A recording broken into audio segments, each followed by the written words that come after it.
What up, Claytriots? It's your boy, Technically Clay, streaming at you from sunny, beautiful, amazing St. Louis, Missouri. How is everybody's day going? I hope it's going wonderful. As for me, since the last time you saw me, I feel like I always have to think real hard about what all I did since the last time you saw me. Um, Played some, yeah, same old. Slay the Spire plus Stargate. That was pretty much it for last night. Then went to sleep, woke up, went to work. I did not work out today. I decided instead to go outside. It's wonderful. You should try doing it sometime. I went outside, I listened to a book, I pulled some weeds, and I reset a handrail on the stairs up from our basement because it was very wobbly. So that was basically what I did. I just had a sandwich for lunch, and then I came up here to be with you, the viewer. Hello. Today is going to be just a normal news day. We're going to go over the news of the day. We're going to see what's going on with Iran. We're going to see what's going on with the Strait of Hormuz. We got a whole bunch of other stuff. You know, I'm excited to get to it. So with that being said, today I will be drinking a Fitz's Rocket Pop. It's the last one. My last dose of Blue 32 or whatever it is that makes this the color that it is. So, you know, wish me luck as I go through withdrawal. Okay, now let's go ahead and get on into it. Okay, so we're going to start with straight content. Where are my straights at? We got any straights out there? We're going into Strait of Hormuz content, to be more specific. We're going to listen. We're going to watch the CNN video because since the last time that we talked, I guess Iran has agreed to completely open the Strait of Hormuz, according to CNN at least. I don't really know a whole lot about this story. I didn't have a lot of time today to like watch news on my own, like on the side. While I was weeding and stuff, I was just reading, or I was listening to a book. So I'm going to be learning this just as you guys are. But I'm guessing it's potentially tied to Trump's decision to rein in Israel and get Israel to agree to a temporary ceasefire. At least that's what this Chiron is making me believe. So let's go ahead and watch this. This is Iran says Strait of Hormuz completely open by CNN. Yeah, let's see what's going on. Foreign Minister on X says that the Strait of Hormuz is open for all commercial vessels. We're just learning this right now. Let me read where we are getting this from X. The foreign minister saying, in line with the ceasefire in Lebanon, the passage for all commercial vessels through the Strait of Hormuz is declared completely open for the remaining period of the ceasefire on coordinated routes as already announced by ports and maritime organizations of the Islamic Republic of Iran. But this is a huge announcement coming. Okay, that's interesting. The way that was worded was interesting. Number one, like I was guessing, it was tied to, America putting pressure on Israel to stop their genocidal bombing campaign in Beirut. Now, that doesn't mean that there even is really a ceasefire, I would say, in Lebanon, because Israel is still, occupying southern Lebanon, or at least portions of it right now. I don't know if Hezbollah is still in the process of, trying to push them out, or if Hezbollah is also, taking a step back. I'm guessing that if Israel continues trying to acquire more territory, Hezbollah will just keep fighting, and I don't know. We'll see if that's like a real ceasefire or not. But that is, I guess, what Iran is saying this action or this statement is for. The other thing that caught my eye or caught my ear with that is that last part. Let me see if I can listen to her say it again. For the remaining period of the ceasefire on coordinated routes as already announced by ports and maritime organizations of the Islamic Republic of Iran. But this is... It's kind of funny how she tried to almost mumble that last part, which was interesting. I don't know. So that makes it sound like it's kind of a maybe like a I don't really know what exactly is different about this than what was before, except maybe they're not going to charge tolls. But it seems like Iran is still saying that you need to, if you want to be safe and protected going through here, you need our authority. You need to like notify the IRGC, and we will coordinate it and make it happen. So that's kind of the vibe that I'm getting. It's kind of maybe a little bit of a gesture of goodwill to America, to if they are actually getting rid of the whole tolling system, and they're outright saying that they're going to like that it's going to be completely open, which obviously is going to do a number on the stock market and stuff. On this Friday, good timing, I guess. I don't know. It's really strange. I don't know a whole lot what to make of this, except that the whole blockade thing was a little silly in the first place. I don't know if that's still on now that this has happened. I guess I'll just keep watching the video and we'll see what they say. Is a huge announcement coming from the Iranian foreign minister about what has become a central part of the negotiation, getting the Strait of Hormuz open and safely. And so we're going to bring you much more as we get this in, literally coming in as we're talking about. As we are getting this, we also have a new report that claims the United States is also considering a $20 billion deal that would help to end the conflict.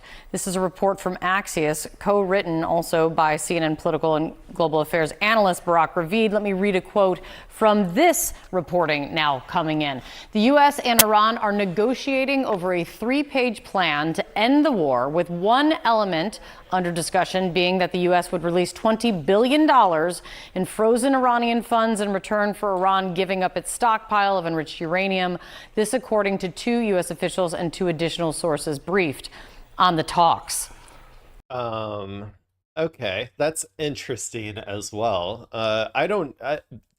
Given the sources that this is coming from, I'm guessing this was given straight to them by the State Department. So this is what the State Department is like trying to get across to the public. So what's actually probably happening is, I'm guessing, a little bit different behind the scenes. I think that the one thing that I think that they had negotiating like potential to actually get a deal with Iran with is around nuclear enrichment. I would say that they would try to get like something similar to the JCPOA. Like Iran would probably be willing potentially to go with something similar to the JCPOA. That's assuming that they're not like full on, black-pilled, like we got to get a nuke as soon as possible. And maybe they would agree to it and still pursue a nuke. I don't really know, to be honest. This seems a little too good to be true from America's perspective, though, in terms of getting like all of the uranium. I would guess that that's not going to happen. They're going to keep some level of uranium for civil purposes, like they always have. And also, this completely ignores the other things that Iran asked for, namely complete and total, like they're not saying anything about a complete end to hostilities both in Iran and Lebanon. They're not talking about the US bases in the region. They're not talking about what else was there? The tolling system that they wanted to set up. So it like I don't really know what the actual agreement is going to look like, but I'm going to guess that there's going to be a lot more to the deal than just the nuclear enrichment portion, if there is going to be any deal at all. And also, remember what I said before, when you see some sort of breakthrough coming through when it comes to America, that usually is like afterwards ends up with bombing. And we're also on a Friday, we're also on a Friday, which means now or tomorrow is the likely days of reinitiating bombing from America's perspective. That would be weird right after Iran like said it's going to be open, unless they're doing some like more insider stock trading or something. I don't know, but like I usually say, everybody out there, go pray to the markets. Do your market rain dances and try to pray to the markets that we do not restart the hot war with Iran over the weekend. And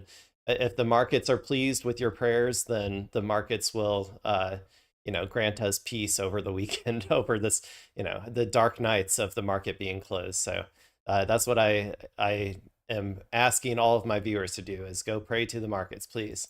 A lot of breaking news here. Let's get to Nick Robertson. He's in Islamabad on this breaking news first.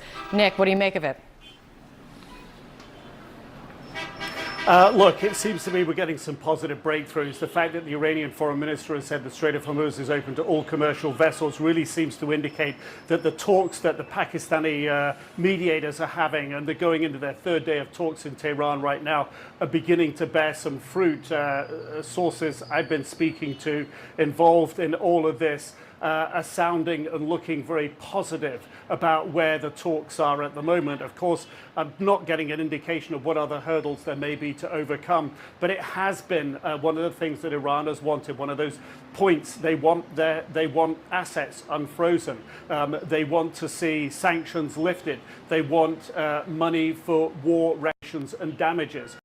We've been talking here about billions upon billions of dollars. Last weekend at the talks, the Iranians said they'd asked the United States for $8 billion in unfrozen assets at the time in the talks last Saturday. Is this like freezing or glitching for everybody else, or is that just me?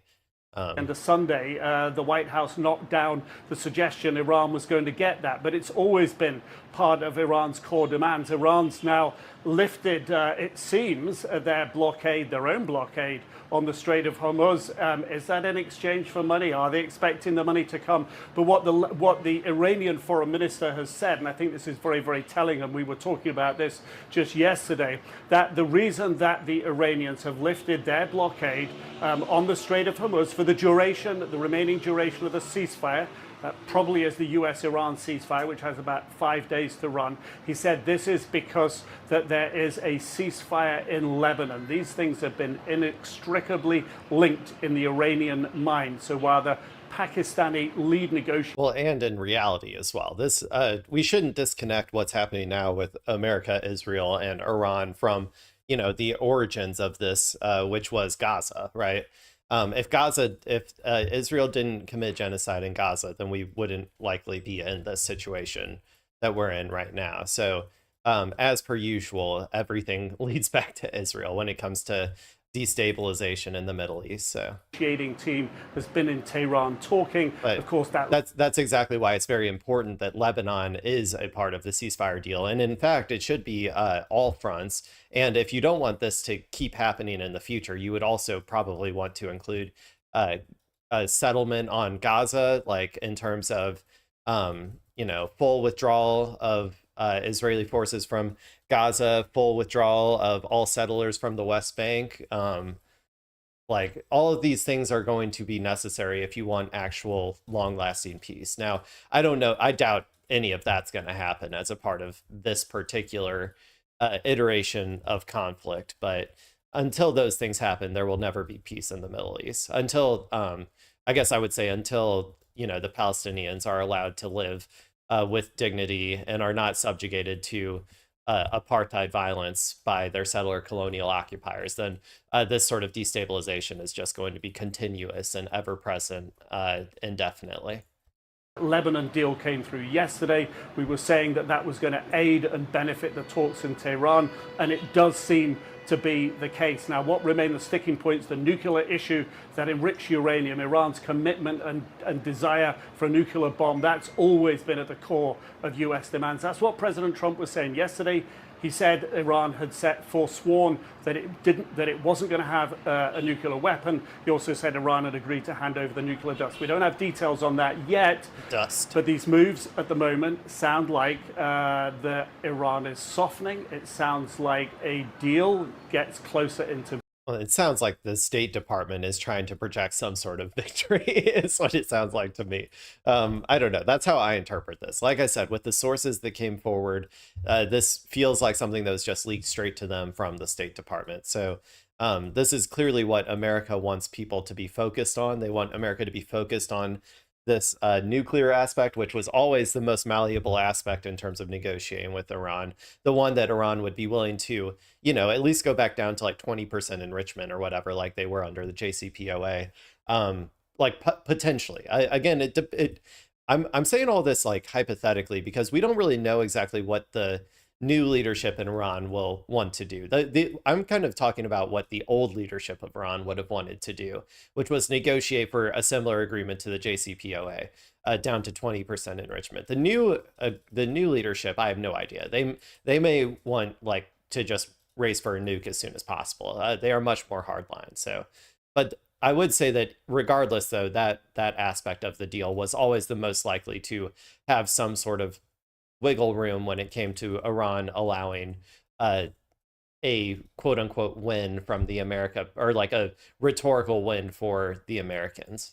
Yeah, absolutely. And Nick, on the other side of the screen, we're looking at right along with you is we're seeing, looking at oil prices right now dropping over 9%, Brent crude as well as WTI standard in the States. Oil markets reacting understandably to this news coming in. There's a lot to digest here. Nick Roberts. I think they're reacting a little too soon. First of all, the ceasefire is only for another 5 days. So the bombs will be flying again after that. The strait will be closed again after that. If it starts up in a hot war, or if it starts up in a hot war tonight, I don't know when it's going to happen, if it happens, but the insurance costs are probably still going to be through the roof. So we don't know if ships are actually even still going to take up this offer of it being open or not. That's another thing as well. We'll tracking all these developments in Islamabad for us. Let's get over to the White House now. Elena Treen is there as well. A lot of elements here, Elena. You've got the announcement coming from the Iranian foreign minister about the strait. You've got this reporting from Barak Ravid of Axios about a $20 billion in frozen Iranian funds that could be part of the discussion. Something talking about frozen funds being handed over, something President Trump has been highly critical of the previous nuclear deal in the past. What are you hearing from there right now? I think 1.7 billion was the amount of relieved, essentially giving Iran back the money that we stole from them, right? Under the JCPOA, I think it was 1.7 billion. So if it is 20 billion, it's still probably not enough. I mean, it is their money. Like, you know what I'm saying? They should technically be able to have all of it, but yeah, I mean, I don't know. We'll see if this actually amounts to anything. It still seems like if what they're just saying right now is what it is, is what the actual deal is going to be. That does not reflect the realities on the ground in terms of the battlefield. So that's why I'm a little bit skeptical. The realities on the ground are that Iran could outlast us for sure in a prolonged conflict. And so it would be obviously terrible for them in terms of their civilians, but afterwards they would, America would be forced to give much more concessions. So that's why I'm a little bit skeptical of all of this actually, like this, State Department approved, thing that's happening, negotiation that's happening. I'm just very highly skeptical of it.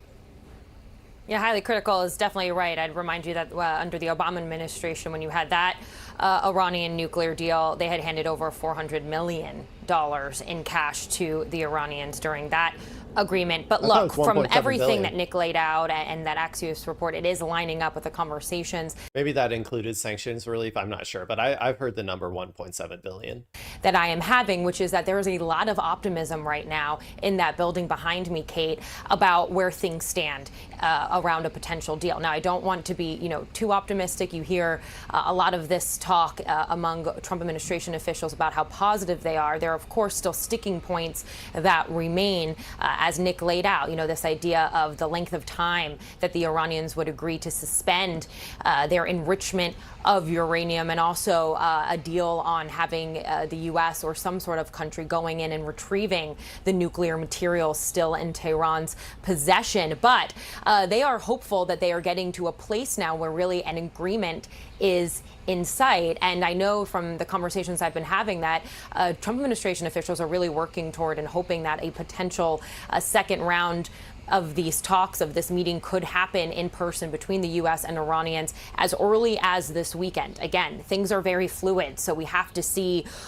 what happens today. But today is also a very important day because we know that the Pakistanis have been meeting with Iranian officials in Tehran. The Pakistanis, of course, the key intermediary here between Washington and Tehran. The Pakistanis have been in touch with top Trump administration officials throughout this process. And so really the goal of those talks in Tehran are to try and get the Iranians to a level of significant compromise where, again, the contours of a potential agreement really could be reached. And that is the goal they're working toward. I'd remind you the ceasefire, the 2-week ceasefire expires on Tuesday, April 21st. And there's been, there had been talk earlier this week of a possible extension. But from the conversations I've had, Kate, with White House officials is they want to try and formulate some sort of deal before the ceasefire ends. A very ambitious goal, but it does seem, as today with this latest news about the Iranians reopening the strait thanks to that ceasefire between Israel and Lebanon,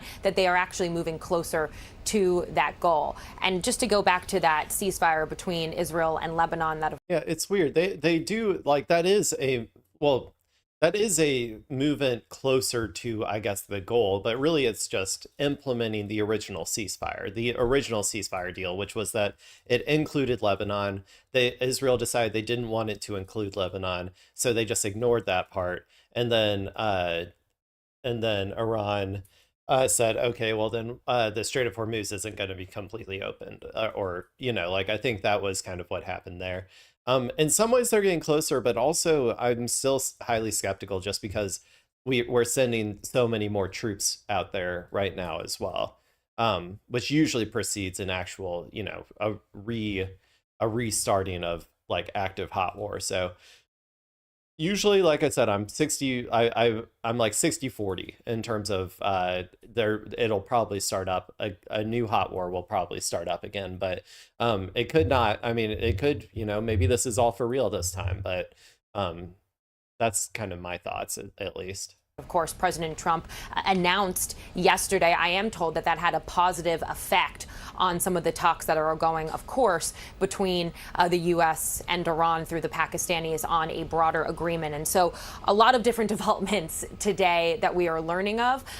We have to see, I think, these negotiations are continuing. I think a lot of these reports we have to be careful with because things are fluid. These negotiations are not over. An agreement has not been reached. But that's certainly, I think, adding to the level of optimism that this Trump administration feels today as we move into the weekend. Yeah, there is movement. There is breaking news on this front in this moment that clearly is getting reaction all over the world already. Elena, thank you very much. John? Well, so interesting there, if we can keep those numbers up for just a second. Huge drops in oil prices of more than 10%. That's just this morning. A little bit too huge, if you ask me, given the actual current situation we're in. They're putting a lot of it feels like the more financialized our economy becomes, or the more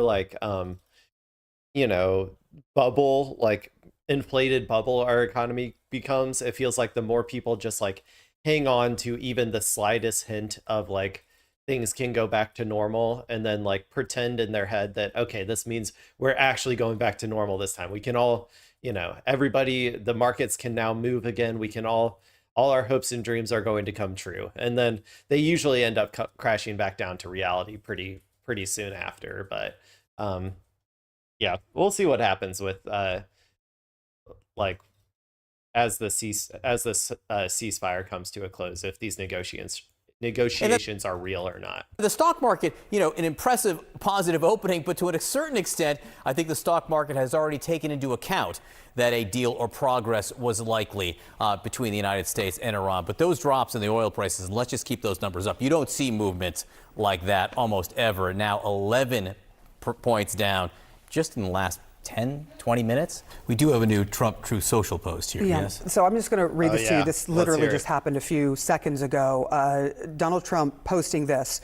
The Strait of Hormuz is completely open and ready for business and full passage, but the naval blockade will remain in full force and effect as it pertains to Iran only until such time as our transaction with Iran is 100% complete. This process should go very quickly. Yeah, I mean, that seems like he's just saying that. I don't know, man. I don't know. It's really hard to tell because our president lies all the time. Like, it seems like he's just taking advantage of the ceasefire to do an escalation without Iran responding. Like, because Iran is going to not respond during the ceasefire. There will be escalations there's obviously escalations Iran could do to, if like they're being blockaded, then they could just, hit all of the ships going through and just close it again entirely. You know what? Like, so, but they're not going to do that during the ceasefire if they're negotiating in good faith. So who knows? We'll see. We'll see. Like I said before, though, pray to the markets, people. We must all do our parts and pray to the markets that we do not start up a hot war over these dark nights of the weekend until the markets open again, until the markets wake up again on Monday to protect us. Okay, let's go ahead and move on. Something kind of related, I guess. So this is from Barry Weiss's CBS News. Americans, so this is just kind of some fallout from the war, from the strait being closed, from the, lack of 20% of the world's energy being provided.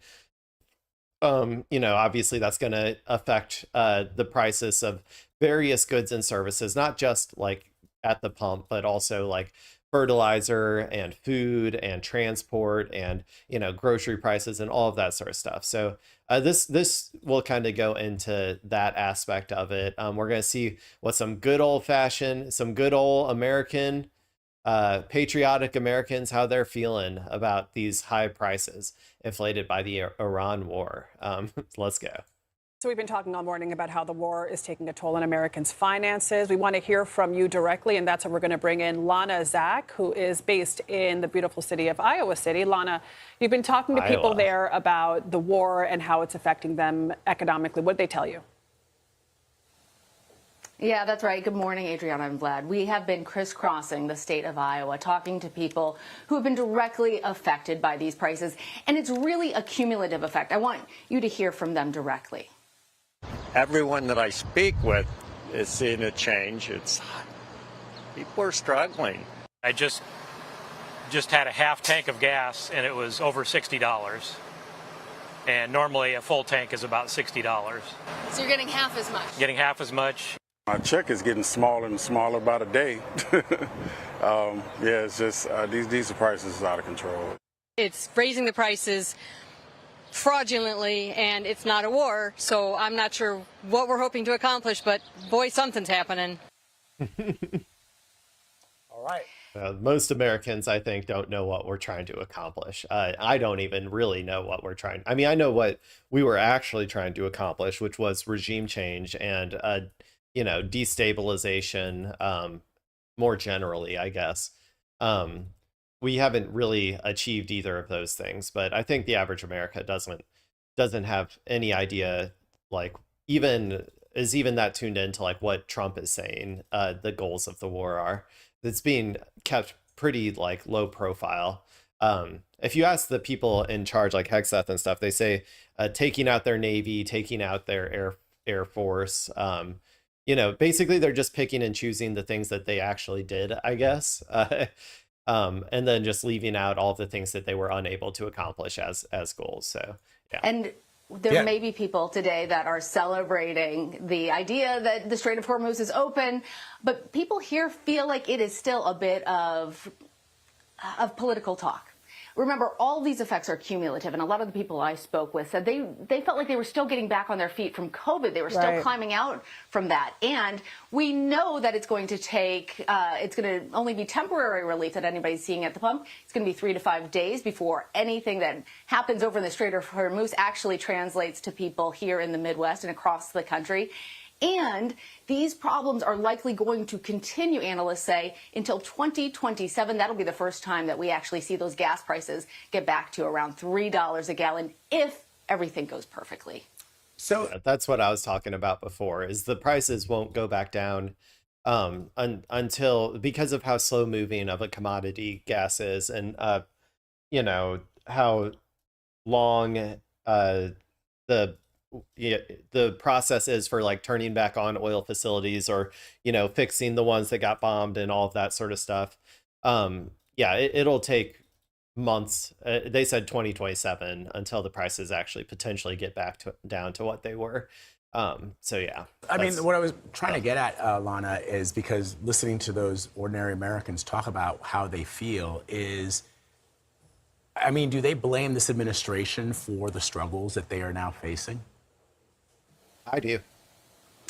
Depends on who you're talking to. In reality, there are still a lot of very loyal Trump supporters in red states like Iowa who see this as him struggling through a very difficult situation. But then there are a lot of people that I've spoken with that feel like their patience has really run thin on this. And part of the problem is that they feel like this entanglement with Iran is something that hasn't been clearly explained to them as to why the United States needs to be involved. And in fact, 34% of Americans say, yeah, it has been explained, but 66% say that they have not heard from the administration. And so that's exactly what I said. The average American has no idea what the actual purpose is. So they blame President Trump and the administration for this entanglement. I want you to also, Trump presented himself as the anti-war candidate, right? He presented himself as no more forever wars in the Middle East. We're not going to be doing all these, spending all of our blood and money for soil or whatever, or for sand, as they say. And yet he's doing all of the exact opposite things. And not only that, but also people's Medicaid costs are going up. All of their, healthcare costs are going up. Housing keeps going up. The general cost of like meat and stuff keeps going up, which Americans need burger. If Americans don't have burger, then they riot in the streets. So, yeah, it just, there's all kinds of things that are compounding here. But the Iran war just is like a nice culmination of all of those frustrations, for at least anybody who's not like the full-on Trump cult, Hear from Jolene Medic. She's somebody who volunteered this information to me when she was passing through on a truck stop on I-80. Nobody has said, this is what we're trying to accomplish, this is our goal, we're trying to, whatever it is, defeat the bad guys, it's fine. Nobody said that. And we don't even know what we're fighting about. Why? It wasn't declared. It wasn't stated out in a sentence. Nobody knows. Well, yeah, and the funny part is like they deemed all of like the all those the efforts, like for instance in Iraq when they said like, oh, we're going to democratize Iraq, we're going to liberalize Iraq, we're going to go over to Iraq and we're going to take all of those barbarians and we're going to teach them the white man's way, basically is what they said. They didn't say it in that way, obviously, but they talked about like bringing democracy to the Middle East and stuff. And a lot of people bought into that. And a lot of people were like, they wanted to buy into something, right? They wanted a reason. They understand on a subconscious level, American imperialism, why we do it. They have that propaganda just kind of built into them, right? And so a lot of both liberals and conservatives just need a tiny bit of propaganda, just the smallest bit of propaganda to make them feel like they're not a bad person for doing it, right? It makes them feel like they're not a bad person for wanting to go to war with Iran, and like all of these war crimes are totally justified because there's that, there's that good thing that we're trying to get at the end. And this administration in particular decided, nah, it's woke. It's woke to say we're going over there to liberalize them. It's woke to say we're going over there to create democracy in the Middle East. As if they think like, oh, the reason George W. Bush said all that was because they actually believed it. Like, no, they also wanted the oil. They also wanted to destabilize the region for Israel's hegemony or whatever, right? They also wanted to, just take the resources of the region. That's what all wars are about. They just put all that shit about liberalizing and democratizing the Middle East out there as something for people to look at and say, okay, see, we're not the bad guys. That we're doing this for a good reason, right? And yeah, because this administration said that shit's all woke, we actually are just going in there to take their resources and to destabilize their country and to try to change their regime and all that sort of stuff. The like, even the people who would normally be like perfectly fine and willing to get on board for this type of war, they can't have anything that makes them feel like they're not a bad person if they agree with the war. So it just immediately knocks off like maybe another 20 to 30% of people that you could have had on board for your war, at least at the beginning, when you fail to do the basic buildup of propaganda necessary to manufacture the consent for the war. So anyway, it's really a kind of a very interesting phenomenon to watch, to watch the stupids that have ascended into power completely misunderstand the purpose of propaganda like that and just fail miserably at making the case for the war and stuff. It's very fascinating to watch. So in Jolene's case, the answer, Vlad, is yes. She blames President Trump directly for the struggles that they're experiencing. She's got questions. Lana, I love all of your reporting on our farming in the Midwest. How is this conflict in the Middle East affecting farmers and their ability to provide food for Americans? Well, it's a real struggle, and that struggle is going to continue, especially since they've been trying to dig out of this hole. As you know, farm bankruptcies this year are up over last year. That's up from the year before. There is a real crisis, farmers will tell you, not only in the fact that everything has become more expensive for them, but also in the trade deals that they have established over years being basically eliminated by the Trump administration and that trade war. They're not sure how they're going to be able to dig out of this, and it is a real problem. Lana, Zach in Iowa City, thank you. And they're probably going to need even more bailouts. We've already given them, I think, one since China like stopped buying our soybeans or something. So, well, they'll probably need more bailouts if we don't want the entire farming industry to, collapse in on itself. Okay, let's go ahead and move on. So I kind of missed this story. I mean, this isn't that important of a story, I'm going to be honest. I mean, it has deeper meaning, I suppose. But I figured I'd cover it because it made some waves in the news circles. This one's from 16 hours ago, but I think it happened yesterday, if I remember correctly. This is so I guess Hegseth has decided he's not okay with just dressing up his, like, using the word of God as a weapon to wield and whip people into a heretical frenzy or whatever, to go wage their crusades on the Middle East, right? Now he's tired of just using the word of God to do that.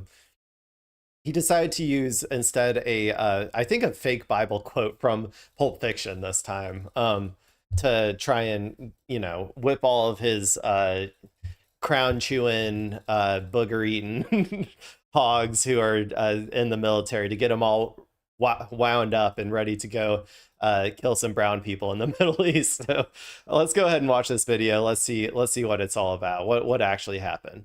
This is idiotic. Hegseth quotes Pulp Fiction as Bible verse during Pentagon prayer service by MS Now. Blessed is he who, in the name of camaraderie and duty, shepherd the lost through the valley of darkness, for he is truly his brother's keeper and the finder of lost children. Blessed is he who in the name of charity and goodwill shepherds the weak through the valley of darkness, for he is truly his brother's keeper and the finder of lost children. Is that a real quote? Someone needs to correct me if I'm wrong. I don't know if that's a real quote from the Bible. I don't know every quote. Samuel Jackson said it better, though. It kind of feels like that, doesn't it, folks? Doesn't it kind of feel like that? Well, Secretary Hegseth, let me share with you another idea or prayer, if you will. It's a little thing called Exodus chapter 20, verses 3 through 6. You shall have no other gods before me.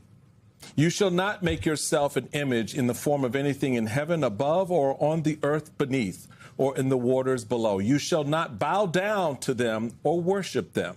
For I, the Lord your God, am a jealous God, punishing the children for the sin of the parents to the third and fourth generation of those who hate me, but showing love to 1,000 generations of those who love me and keep my commandments. Sir, I duck. The reality of it is, Okay. if you want to play in this space, The problem with the Bible, I mean, a lot of the times, is that you can use almost any Bible verse to justify anything for a lot of cases. There's a lot of good stuff in the Bible. There's a lot of bad stuff in the Bible. You can pick and choose, and that's the plight of man, is to pick the verses they want to pay attention to and throw away the ones that they don't want to care about. It happens all the time. It's kind of impossible not to happen with the human condition.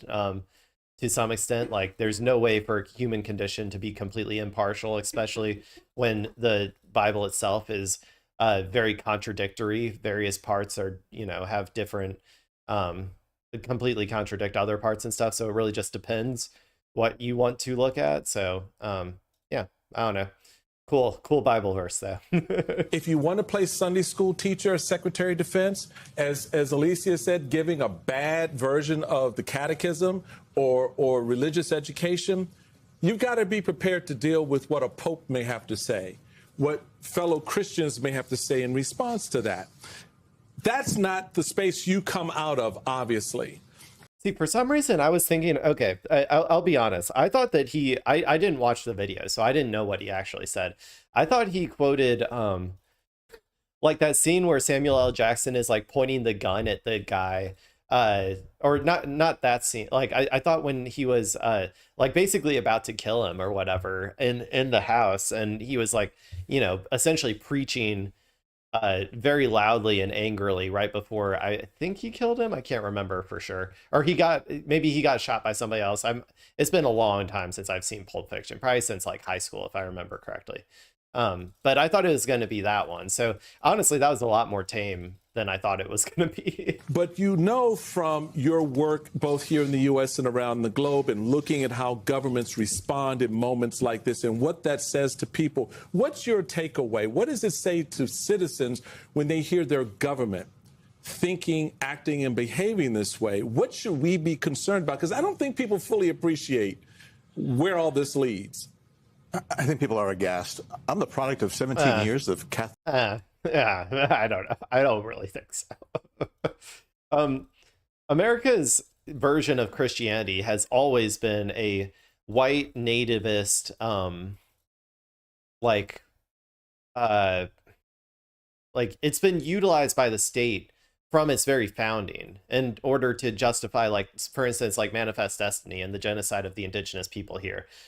So like America's version of Christianity is very like primed. It is primed for any sort of like crusader style, like white nativist, like we must go in and cull the hordes, like all of that sort of violent imagery that can be found in the Bible if you want to focus on it. And so this, I don't think, for the hogs, like for the people who, the right wingers who like are the base of the MAGA movement, this sort of shit rules to them. Like they don't want to hear all that shit about Jesus going around like healing lepers and, like washing the feet of prostitutes, or, like all the stuff that like they would consider woke pussy shit. They don't want to hear any of that Jesus stuff. They want to hear this sort of like fire, like, fire and fury, whatever. Like, so I think that this has a very vast amount of people in America who like listen to it and buy into it to some extent. Catholic education. Oh, yeah. And what Pete Hegseth was throwing down today bears no resemblance whatsoever to the ethos of the Catholic faith or Christian ideals. That was nutso. That really was. Is Hegseth, is he Catholic? I didn't think he was Catholic. Is Hegseth Catholic? No. Yeah, he's an evangelical Christian. I was going to say, he gives off the vibes of an evangelical Christian. Now, JD Vance, I know he's a Catholic. he also might be the Antichrist because he killed the last pope or whatever. After the one meeting with J.D. Vance, the last pope died. So there's that as well. Also, the U.S. military is a religiously diverse, multi-confessional organization that want to do what they have. And to be clear, evangelical Christians, they're not very fond of Catholicism. That's the whole thing, is like the separation, Protestantism, and all that sort of stuff. Like, I mean, I'm not going to say that they like don't think that they're real Christians or anything. I think that in general, I mean, they don't think that hard about it, but like they would like think they're real Christians, but they don't care what the Pope says or anything. They don't really, you know, they don't care if Trump wants to get in a Twitter beef with the Pope. They're fine with that. Diverse, multi-confessional organization that want to do what they have to do on behalf of a country, not on behalf of a religion or that perverted view of what he was saying today. And so it just is it's idiotic. It's counterproductive at a time when the U.S. military is involved in very difficult operations.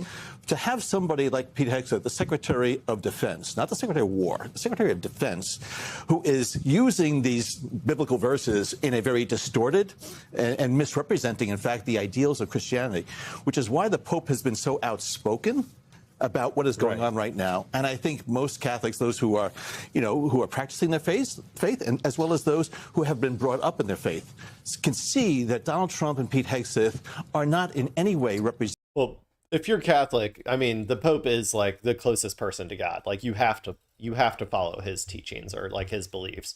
Otherwise you are like blasphemous or whatever. So like if JD Vance is not agreeing with the Pope or like doing what the Pope says, then that would be like akin to going against God. Presenting again the ideals of Christianity and the ethos again of the Catholic faith, which is really supposed to be trying to promote peace and love, which is what the Pope was saying. And so, you know, I just, for the past several days, and I just came back from Europe.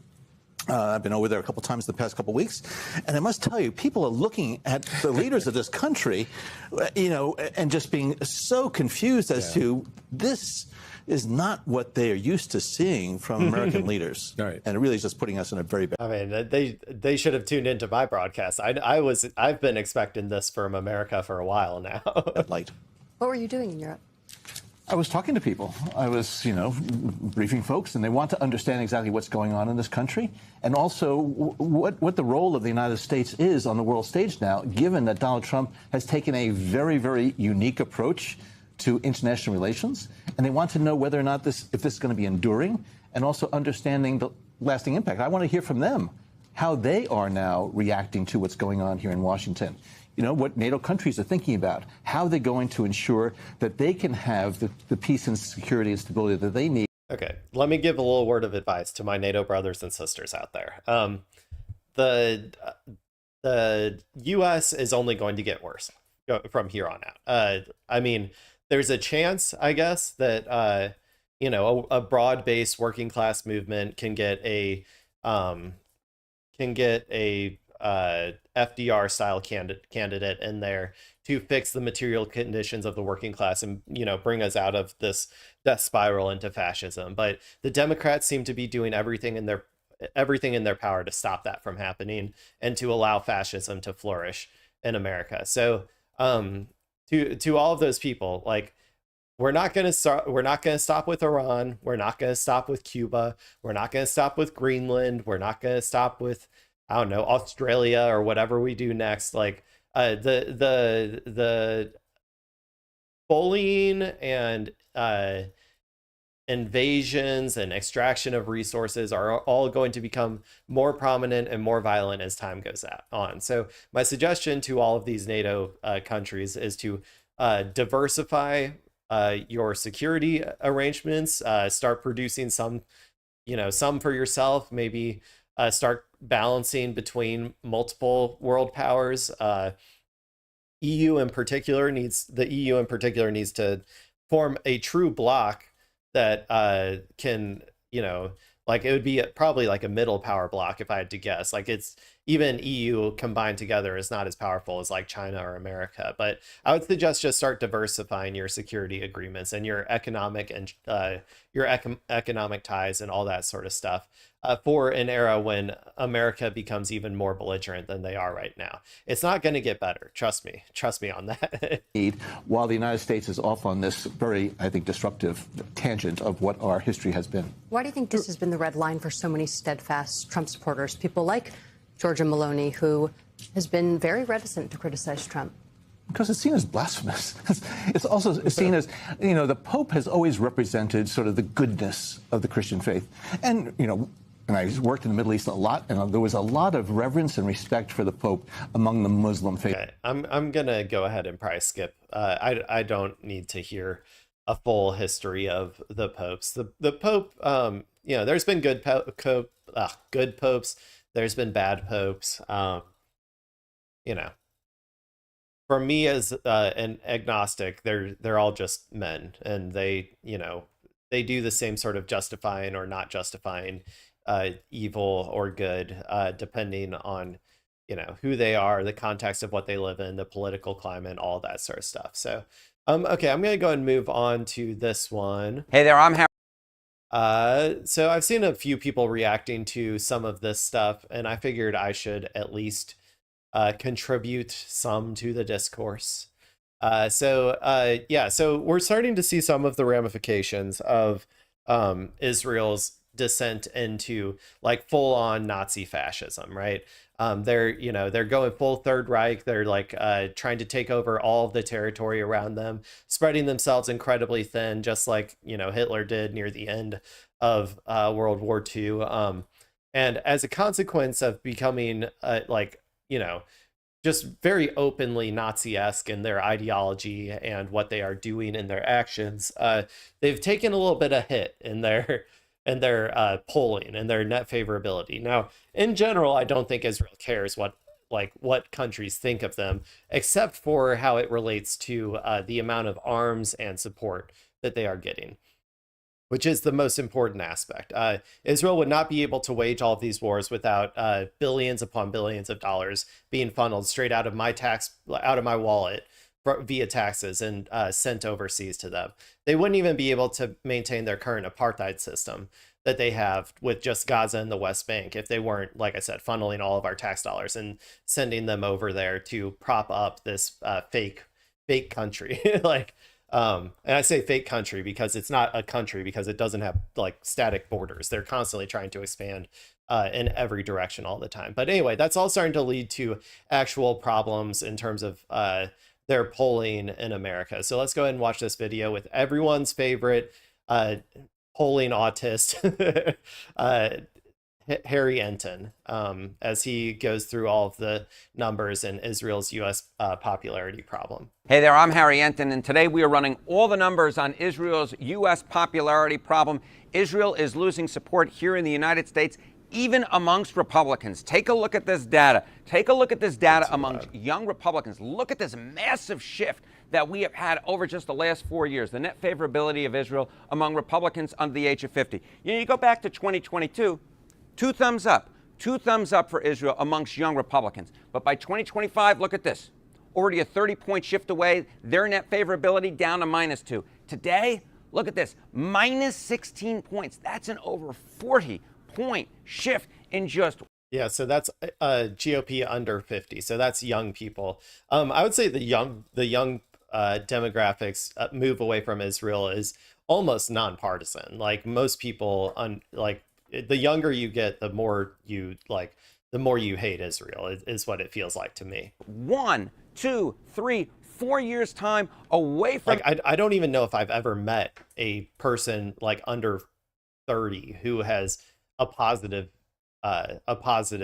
opinion of Israel. I can't think of a single person I've met that does, at least not since 2022. Before 2022, I am sure that if I asked many of my friends, that they would say that they maybe. I'm sure that if I asked some of my friends, at least, they would say that they have a positive vision of Israel or view of Israel. But nowadays, I would say nobody, none of my friends, not a single person I know would say that. From Israel amongst young Republicans. But that's not the only part of the Republican base where Israel is struggling. How about amongst moderate or liberal Republicans? They make up about a third of the Republican base at this point in time. The net favorability of Israel with moderate liberal Republicans back in 2022. Again, 2 thumbs up. You'll notice I do a lot of Siskel and Ebert references. I just really like them. At plus 26 points. Today, cool. Good for you, Harry. Again, negative territory, minus 9 points. That's a 35-point shift in just 4 years' time, with moderate liberal Republicans shifting away from Israel. And this, to me, gives you a good indication of why one of the more... I do think this is moving a lot faster than Israel even expected. And it's, I mean, I knew that once the dam broke, it would move fast, even beyond the Democratic Party to the Republican Party. I just didn't expect the dam to break necessarily this time in this conflict. When October 7th first happened, I wasn't expecting, I honestly, well, I wasn't expecting Israel to be as genocidal as it was. I thought that they would have had some like self-preservation instincts to like not do that. I also thought America would have restrained them in order to try to stop this right here from happening. None of that happened. And so, yeah, I don't know. This is the end result of of the aftermath from October 7th. And also why I say that October 7th was successful. I know people like to pretend, especially liberals, they like to be like, how could you even consider October 7th even successful for the Palestinians? They're all, living in like squalor now, and so many of their people died. Well, it's like, well, that wasn't Hamas's fault. Like Hamas couldn't have, I mean, potentially they could have, they did expect Israel to overreact. I don't know if anybody, including me, could have expected Israel to overreact as much as it did. So that wasn't really their fault necessarily, but and obviously that's victim blaming to say that it is. But yeah, it was an overwhelming success in terms of the political outcomes that they were wanting to happen. Hamas has more members than it has had at the beginning before October 7th. And they got the political outcomes in America that they wanted, where everybody is starting to view Israel as a pariah status, and they put Palestine at the top, at the top of everybody's consciousness again. And this is what needs to happen. This is what precipitates the actual like severing of America's support for Israel. I'm not saying it's going to be anytime soon. The people in leadership are going to push back against it every step of the way. But when it's a 90-10 issue amongst the Republican base, amongst Republicans, then it'll be game over. They will have to sever, like do some sort of clean break with Israel. And as I said before, Israel won't be able to sustain even its current level of apartheid without American support. They could try to find support from other countries, but I would guess that other countries were probably further along that process than we were, and we're just scared of angering America. So I don't think that they would have much luck there either. Ardent critics of Israel within they're a tiny country as well that is not able to make up the difference of America's support with like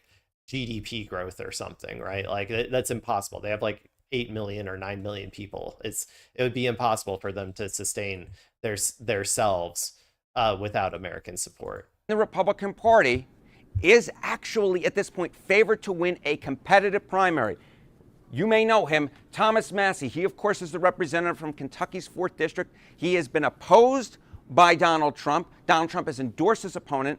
Pro-Israel voices are also opposed. Many of them have also opposed Thomas Massie. But at this point, look at this. His chance of being the Republican nominee, winning that Republican primary in Kentucky's 4th District, is actually more likely than not to occur. Look at this. According to the Kalshi prediction.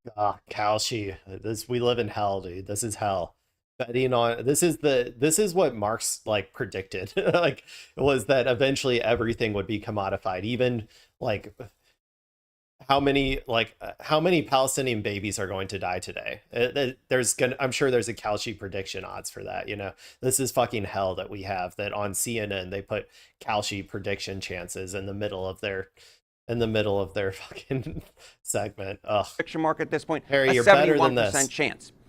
But here's the thing. Again, I'm building blocks here. It's not just on the right. It's not just amongst Republicans where Israel is losing support amongst the unexpected places. How about among younger men who were a key part of Donald John Trump's coalition back in 2024? They have very much shifted away from Israel. Look at this. Net favorability of Israel among men under the age of 50.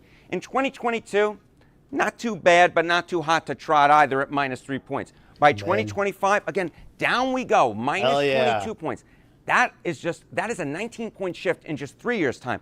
But it gets even worse. Baby. Look at this for Israel. That's -47 points. That's a 44-point shift away from Israel. Now, but what do I always say? What do I always say, people? Those numbers could be lower. We got to keep them going down, everybody. Keep those numbers going down. I don't want -47. I want -60 the next time that we see it, okay? -60 is what I'm looking for. On the net favorability amongst young men who, of course, shifted. Go find a young man that you know and proselytize to them about the evils of the scourge of the Nazi state of Israel. Massively into the Republican Get those numbers column down. back in 2024, and they have been shifting away from Israel over the last 4 years. But here's the thing. You want to talk about unexpected? Perhaps no number I have seen is more unexpected than this one, because when we talk about the Democratic base, right, and we talk about them being against Israel, that's been true amongst liberal and very liberal Democrats for a decent period of time. By the way, I mean, I assume most people who watch my channel would understand this. When they say liberal and very liberal, they include everyone to the left of like Chuck Schumer is considered liberal to them. They don't they don't really have a difference between liberal, socialist, communist, like all the various like ideologies of the left. So they just call all of it liberal. That's too much big brain shit for the average American to understand, of like the different modes of production and various ideologies of the various factions of the left. So so when they say liberal and very liberal, what they mean is like, liberals, socialists, communists, Marxists, radical, black liberation parties, like all that sort of stuff. But now we're even seeing it among moderate and that includes conservative liberals too. Conservative Democrats, because take a look at these numbers. I mean, this is a sea change. This is a sea change. Net favorability of Israel amongst non-liberal Democrats, that is those who identify as either moderate or conservative. Back in 2022, Israel was on the plus side of the ledger. I'll give it 1 thumbs up at +3 points. Look at this. By 2025, -30 points. That's a 33-point shift in just 3 years' time. You think that's a big shift? How about now? Look at this. Among moderate conservative Democrats, the net favor of Israel down into the Sea of Galilee at -55 points.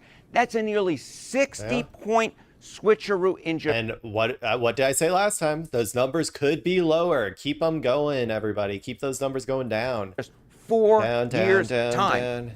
Now, why are we seeing these shifts? Why are we seeing these shifts amongst Democrats, amongst Republicans, why do you think? at least certain portions of the Republican electorate, and why are we seeing it among younger men who are a big part of Trump's coalition? It is because it is part of a larger sea change against Israel. I mean, just take a look at these overall numbers right now. The net favorability of Israel among all adults. In 2022, it was +13 points. I'll give that 2 thumbs up. Look at by 2025, -8 points. That's a 21-point switch in just 3 years. And now, the net favorability of Israel amongst all adults, -23 points. That's a 36-point change in just 4 years' time amongst all adults. Keep it now, going. okay, that's part of the reason why that we're seeing these groups within these shifts, right? A rising tide lifts all boats.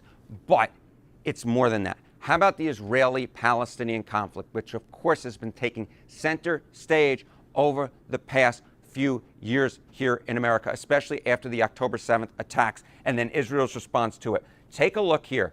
I mean, this is a change. This is a change. Who Americans sympathize more with, the Israelis or the Palestinians? Back in 2022, before the October 7th attacks, it was the Israelis by 28 points. That would even climb into the 40s, 50s, depending on which polling you looked at in terms of who Americans sympathize with, the margin very much on the side of Israel. But look at where we are now. In 2026, Americans sympathize more with the Palestinians by an 11-point margin. That is a shift of nearly 40 points. And I think it'll keep going. I mean, it'll definitely keep going as long as Israel is dragging America into its conflicts in the Middle East, for sure. It'll probably get worse, like much worse because of that. Even if there was peace, I don't foresee this being like going back in any way.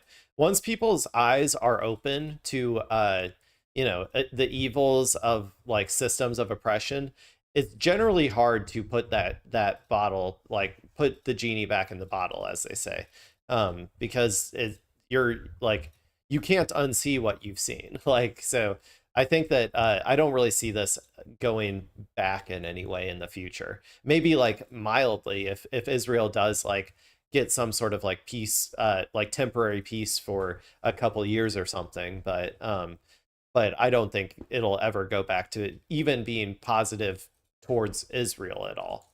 In just 4 years' time, and when you compare it to 2023, after the October 7th attacks, we're talking about what, a 50, 60 point change? My goodness gracious. This is the best position that the Palestinians have ever been in the minds of the American public. The Palestinians making history in terms of who Americans sympathize more with. But it is not just the Israelis and the Palestinian conflict why we're seeing these shifts among all these different groups, and overall as well. It is because of the man who right now is the prime minister, the longtime prime minister of Israel, who's been prime minister, at least in parts, all the way back to my childhood. I mean, I think he was the prime minister. I don't know if it's really that much.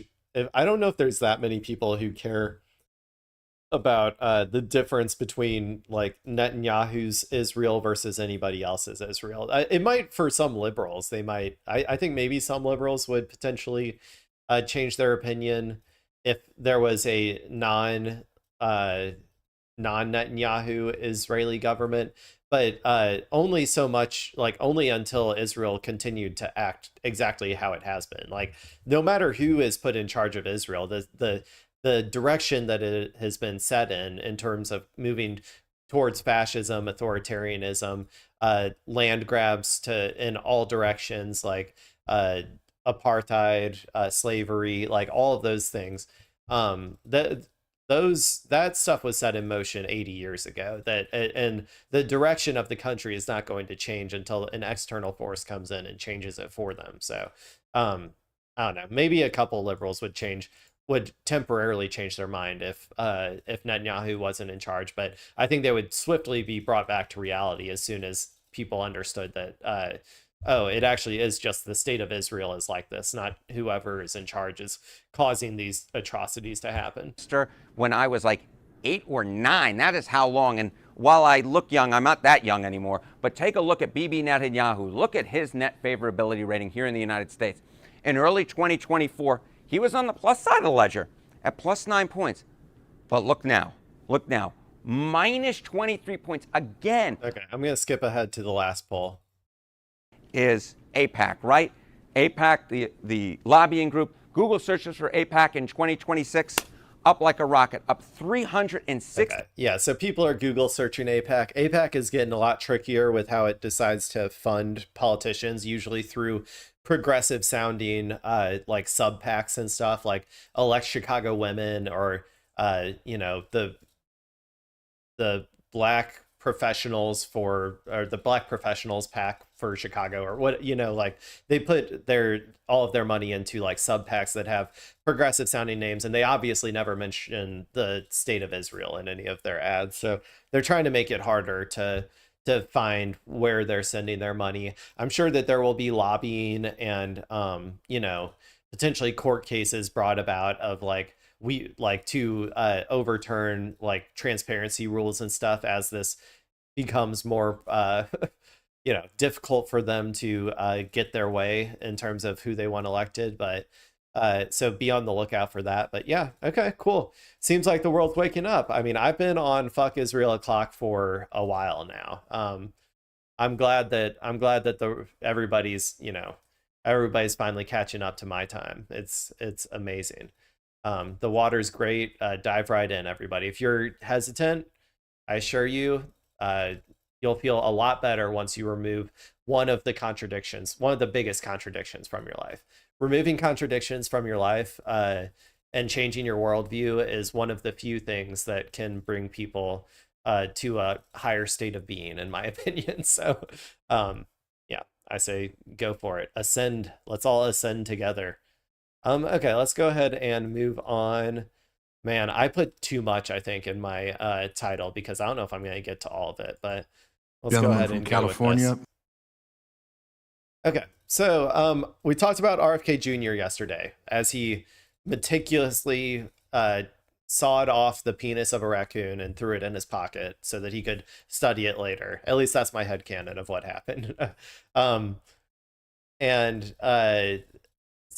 we also talked about my theory that he is the fourth horseman of the apocalypse. So now let's go ahead and see him respond to some questions in, I guess, the Senate or House Education and Workforce Committee hearing, where breaking, RFK Jr. asked point blank about Trump's mental health after shock Iran post. So I guess they're going to talk to him about Trump's blatantly genocidal posts on Truth Social about ending the civilization of Iran.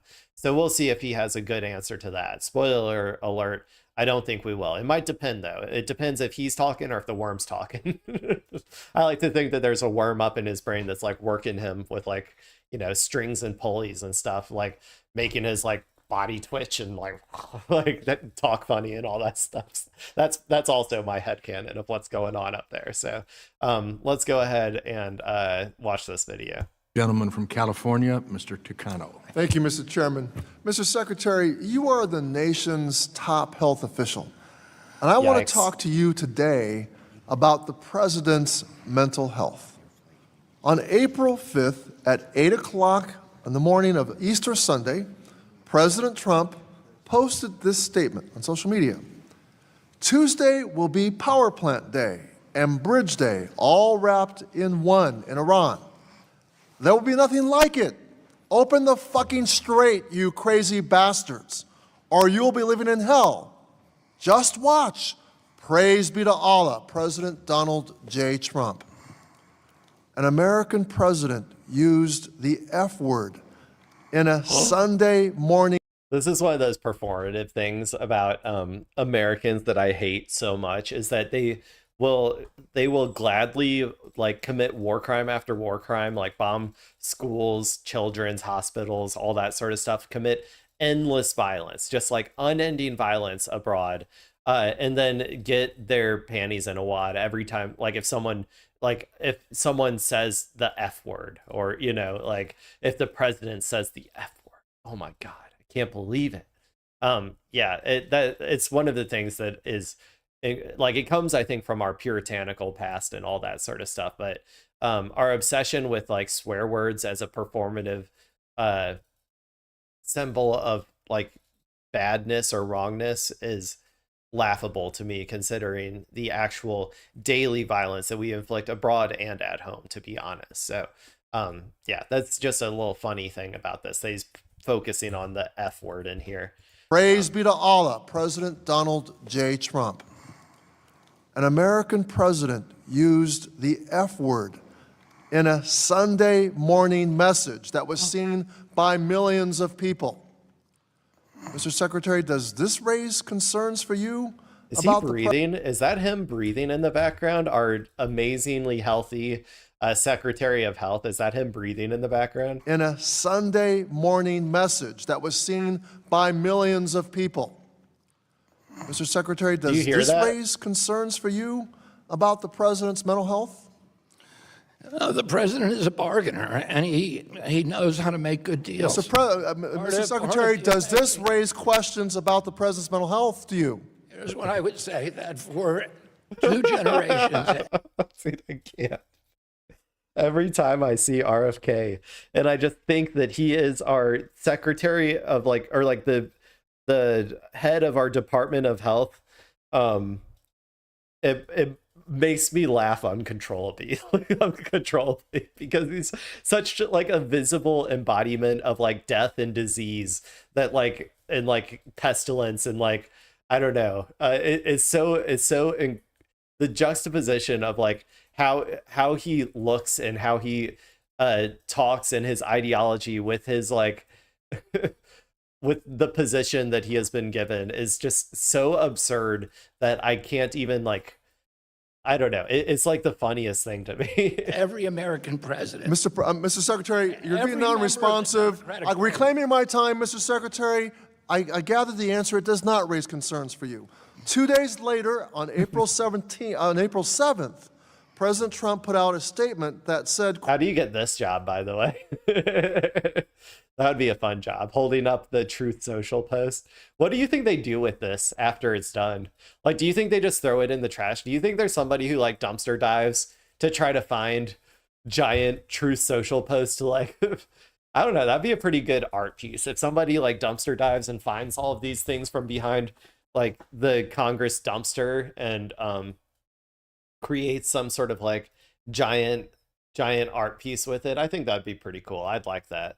Anybody, you're welcome to steal my idea if you're an artist out there and you want to go try and do something like that. quote, a whole civilization will die tonight, never to be brought back again.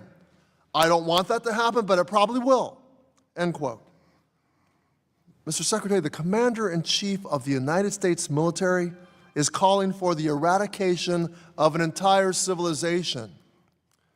And 5 days later, the president started posting on Truth Social at 9 p.m. at night, continuing until 5 a.m. the next morning, and included an unhinged attack on Pope Leo, claiming Pope Leo was weak on crime. And then, later that day, the next day, President Trump posted this image of himself as Jesus Christ. Mr. Secretary, people across the country and around the world were deeply offended by this blasphemous image. Millions of... Yeah, as a non-Christian, I can just laugh at this. I can understand how this would be a difficult pill for Christians to swallow. Americans are questioning this president's mental fitness, his emotional stability, and whether he can carry out the duties of his office. Oh, I've been questioning that for a long time, like way before this. So, yeah, I don't know. I think that there's a lot of other evidence that like his brain is leaking from his ears. So, besides just these unhinged things, but he's been doing unhinged shit like this forever, though.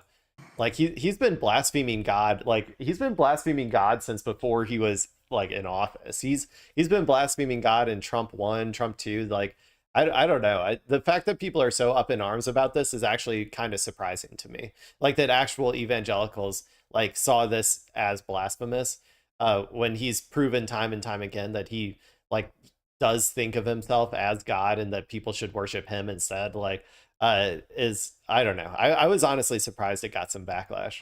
Do you share their concerns about his mental health? I want to call your attention to the last line of that. Mr. Secretary, my question was, do you share their concerns about his mental health? I want to call your attention. Mr. Secretary, you're not being responsive. Apparently not reclaiming. I get a little bit annoyed by this sort of stuff. To be honest, I think you should just let him speak for a set amount of time or a minimum amount of time. Like then you can reclaim your time, because I get a little annoyed with like when some people, like I think genuinely just don't even want to hear what the other person says whatsoever and just stop them immediately so that they can get on with their point. I don't know. I think that that's a little bit silly. I think you should at least give them like a minimum of, say, 20 seconds or something. A minimum of 20 seconds that they can say whatever they want, even if it's not relevant, even if it's wrong, even if it's factually incorrect, whatever. And then after that, you can reclaim your time. I think that would be a lot better, in my personal opinion. Reclaiming my time, Mr. Secretary. Mr. Secretary, reclaiming my time, Mr. Chairman. Because I also think it would remove a lot of this, like, they're essentially arguing for more time than it would have taken for them to give him at least a little bit of time to say whatever the hell he was going to say. So I don't know. Direct the witness. It's my time, Mr. Secretary. You're not being responsive, and apparently you don't share their concerns. We are a nation at war, Mr. Secretary. We need a commander-in-chief that we know has full command of his mental faculties and is emotionally stable as he sends uniformed American men and women into harm's way. Millions of Americans are now... I would argue we haven't had that since even like Obama. Trump 1 was already pretty, his brain was like not the best in my opinion. Biden was just dead. And then Trump 2 is like not quite as bad as Biden was, but he's getting there. Yeah, I don't know. Wondering if this president is delusional and thinks he is Jesus Christ. Mr. Secretary, given everything that I've shown you today, will you insist that President Trump undergo an assessment of his mental fitness and his emotional stability? Absolutely not. Thank you, Mr. Secretary. Reclaiming my time absolutely not. I remind you that under the 25th Amendment, you have a duty to remove a president who is physically or mentally unable to discharge his responsibilities under the Constitution. It's your duty. You took an oath to the Constitution, not to President Trump. Mr. Secretary, should President Trump fail a mental fitness test or an evaluation about his mental stability or emotional stability, would you vote to invoke the 25th Amendment? Dude, can you hear him breathing in the background? Is that just me? Like, that I'm telling you, he is like the most... Like, he sounds like he's dying. Like, he sounds like he's dying. He sounds like a character from like a movie or something who's like, I don't know, who's like on the verge of death, just sitting here in this Congress room. And maybe that's just his speech problem. Like, maybe that affects his breathing. I don't know. I'm gonna assume that it's more the like blasting TRT at ungodly levels that's causing him to be like that, but I don't know. Fitness test. But he sounds like one of those dogs with the scrunched up faces that like can't breathe, and you kind of feel bad for it a little. Or an evaluation about his mental stability or emotional stability. Would you vote to invoke the 25th Amendment? There hasn't been a president who's more... Mr. Secretary, my question is, would you vote to invoke the 25th Amendment? Mr. Secretary, reclaiming my time. It's my question, Mr. Secretary. Would you invoke the 24th Amendment if he were to fail an assessment of his mental stability or emotional stability? As I said, President Trump is the most... Apparently not, Mr. Secretary. Apparently not. Mr. Secretary, we can all see that this president is mentally unstable, emotionally unstable, and is unfit to lead this country. You, as the nation's top health official, have a particular role here. And you are choosing your loyalty to Donald Trump over your loyalty to the Constitution and keeping the faith. Okay, people, I'm going to go ahead and move on now. When I ran for mayor... Yeah, RFK is like dying. Like there's something weird about him. I don't know. And so I don't really trust his opinion on Trump's medical situation. We're going to watch this video. I don't know exactly why, but I think people have been talking about it. But this is what Zohran Mamdani posted on tax day yesterday. So we're going to see what he has to say real quick. And then there's an analysis that I want to watch after that. Or maybe not an analysis, but like a policy position from the Hill, I think, that I want to watch after that. When I ran for mayor, I said I was going to tax the rich. Well, today, we're taxing the rich. I'm thrilled to announce we've secured a pied-à-terre tax, the first in New York's history. This is an annual fee on luxury properties worth more than $5 million, whose owners do not live full-time in the city. Like for this penthouse, which hedge fund CEO Ken Griffin bought for $238 million. This pied-à-terre tax is specifically designed for the richest of the rich, those who store their wealth in New York City real estate, but who don't actually live there. But even hell yeah, awesome, that's rad. Yeah, more places should do that. People who don't live there and just hold on to these things as assets. Yeah, go ahead, tax the hell out of them. I would raise it even higher. Make them, if they don't want to keep it, if it's too expensive for them, they can always get rid of it. They can always sell it, turn it into a bunch of a bunch of rentals or whatever, right? Or a bunch of condos, who knows? But yeah. So they're able to reap the huge financial rewards of owning property in, dare I say, the greatest city in the world. And most of the time, these units are sitting empty, since again, they don't actually live here. This is a fundamentally unfair system that hurts working New Yorkers. Now, it's coming to an end. This tax will raise at least $500 million directly for the Nice. city. It'll help fund things like free childcare, cleaner streets, and safer neighborhoods. As mayor, I believe everyone has a role to play in contributing to our city, and some a little bit more than others. Happy Tax Day, New York. Nice. Brad, I love it. Let's go ahead and watch this next one. So I think this is going to be an analysis. This is by The Hill. The Hill, I mean, it's like basically just like a Republican network, if I had to guess. So I'm going to guess they don't have the best thoughts about this home tax or second home tax. But we're going to watch this video. I got to use the bathroom real quick, but I'm going to let it start playing while I go. This is Zohran Mamdani teams up with Governor Hochul on New York City's second home tax rising. Let's go ahead and watch.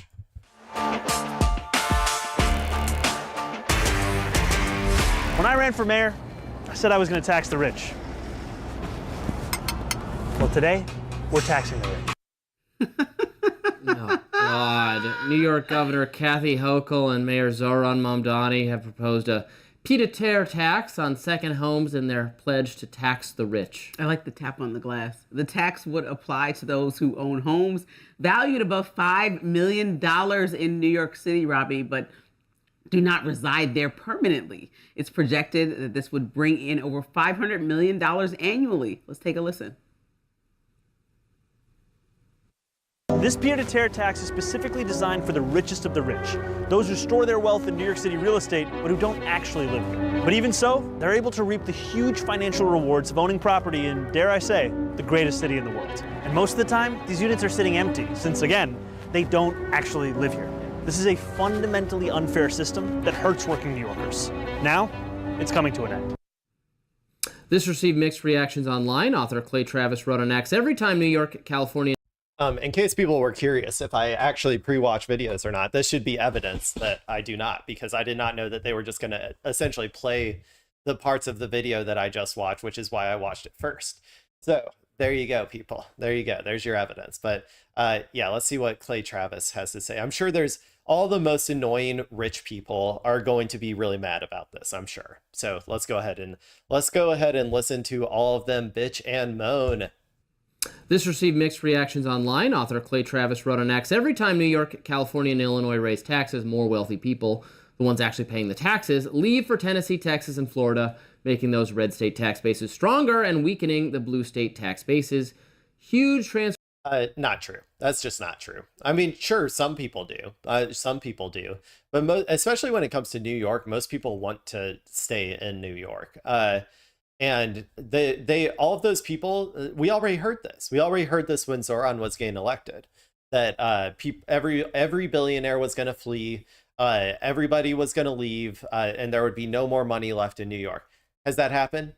Has it happened? Where are they? They're still there? Oh, yeah, because that didn't happen. Like, and for the record, the people who are leaving from Tennessee or from California, primarily from California, to go to Florida or Texas, the people who do that they essentially go to the most liberal parts of these areas, like in Texas, like Austin or whatever, and then they just make it all worse. They make everybody's lives worse. They're basically they start screwing over the citizens who used to who lived there before, raising all of their taxes and then getting more tax breaks, doing like developments that the people in the community don't want, transforming the politics and the general power structures of the city councils and all that sort of like local politics stuff.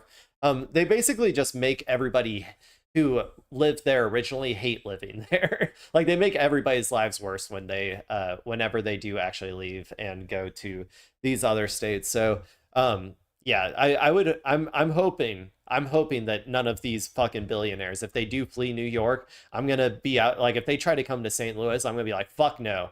I am not having a fucking billionaire come here and, like, fundamentally change the way this, like, this city that I love is, or whatever. Like, get the fuck out of here. I would be out there, like, I don't know. I'd be going all Luigi on them, if you know what I'm saying. Maybe not that hard, but I would be really mad if they tried to move here and make St. Louis into something like, Texas or Florida is right now. Transformation underway here. And Californian Representative Ro Khanna said, if NYC had been good to you, you can do good for NYC. Thanks, Zohran Mamdani, for taxing the ultra wealthy to pay for childcare, free buses, and housing for millions of New Yorkers. What a novelty to deliver on a campaign promise. Hell yeah. Mamdani is getting to work, okay? Filling in them potholes, taxing folks. You're so riled up. Are you the people? He is so mad. Dude, this dude looks like a little dweeb too. People that he's taxing? Because he's taxing. He looks like, dude, okay. I went to college and we had a Young Republicans club. This is what every single one of them looked like. I swear to God. Every single one of them looked as dorky and dweeby as this little dude right here. Potholes, taxing folks. You're so riled up. Are you the people that he's taxing? Because he's taxing people that have a second home worth $5 million in New York City that usually are not there for most of the year. So they leave it unoccupied, which might be an incentive for them to try to rent it out or create more economic flow in New York City. Instead If they're not living there, they're probably renting it out. No, they're parking their money there. These things run unoccupied for the most part. And he's like, instead of using NYC as a place to park your... He literally said it in the ad. The vast majority of them are unoccupied. They're just, they're held as assets. And like, one of the things that I hate the most is that we treat homes at all like an asset. People should not be able to just, like, companies should not be able to buy like hundreds of houses and just like hold them empty for like decades to then flip when the housing market goes up, like that's like immoral that we even allow that. That is I don't know. It's terrible. It's an immoral system that we have that should be changed. Your money and know that the real estate... It belongs to them. They own it. The real estate will keep rising, so you benefit from New York. Well, just pay your fair share of park your money taxes then, basically. They're paying. This will cover so many things. Schools. Do you care about police? You do. You don't want to defund them. This will fund them even more. This will fund services in the police department. This will fund parks. Pay free childcare, which I utterly oppose. This will fix those budget gaps. He's evil. He sounds like a fucking comic book villain. My God, all these people who are so like pro like the worst aspects of capitalism 24/7. They're so ideologically committed to capitalism that they can't even mildly critique its flaws, such as allowing houses to be used as assets. Makes me so annoyed. I can't stand listening to people like this. And like I said, they just sound like comic book villains when you actually like force them to explain their opinions. He's talking about, he started to cut things out. Like, childcare. I hate free childcare. I hate free meals for kids too. Kids should starve. We should just starve the kids. Why should they get anything? Just starve the kids already. Like, that's what they sound like. Other mayors messed up royally. I think Mamdani is suggesting, first of all, he has a great personality and he's suggesting a good idea. He's saying, like, listen, if you have your second home in New York and you are gaining income every time the prices go way up here, perhaps you can give a little back in taxes, since New York you love so much. Love it. It wants you to love it back so that people can afford to live here that are not ultra wealthy and can't have the idea that $5 million home. Do not pay their fair share is this socialist progressive canard. It's not true. Wealth inequality is worse than it has ever been. What are you talking about? The rich are paying the rich are paying essentially zero taxes. They're paying like 0% taxes. You, as a worker out there, pay significantly more percent of your income, of your money, of your wealth to taxes than billionaires do. They pay essentially 0% taxes, all of them. Okay, I want that to be very clear to everybody out there, is that they pay 0% taxes while you're paying what, 25, 30% taxes. of your wealth, or like at least of your income. But if you want to, but your income is primarily where all of your wealth comes from. So in most cases, your income is directly proportional to your wealth, but they're paying essentially 0%. So that's the difference. They don't pay any taxes. We pay all the taxes. They pay far more than their fair share because the Wrong. lower quadrant of income earners don't pay any taxes to speak of whatsoever. They pay. Wrong. They're paying Wrong, what, wrong. 50? He wants 52% of their income they're going to pay. Now, look, if I'm being Should be totally higher. honest and in complete fairness, of all the tax schemes, Like here, also, let's just look at.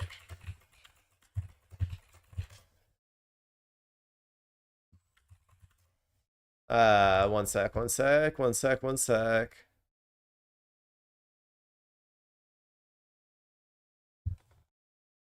Oh my gosh. Why is it so hard to find the graphs that I want? God,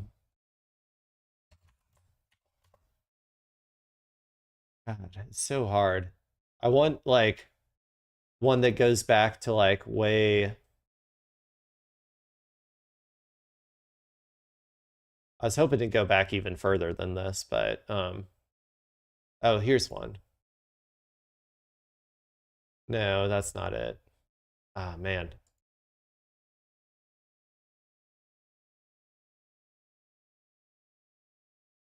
Sorry about this, people. I was hoping to find something quickly, and it's taken longer than I wanted, but like this is where it is right now, right? 62, I assume, is like, you know, the start of the post World War II era or whatever, after the Great Depression and all that, which was in like the what 40s, or when was the Great Depression again?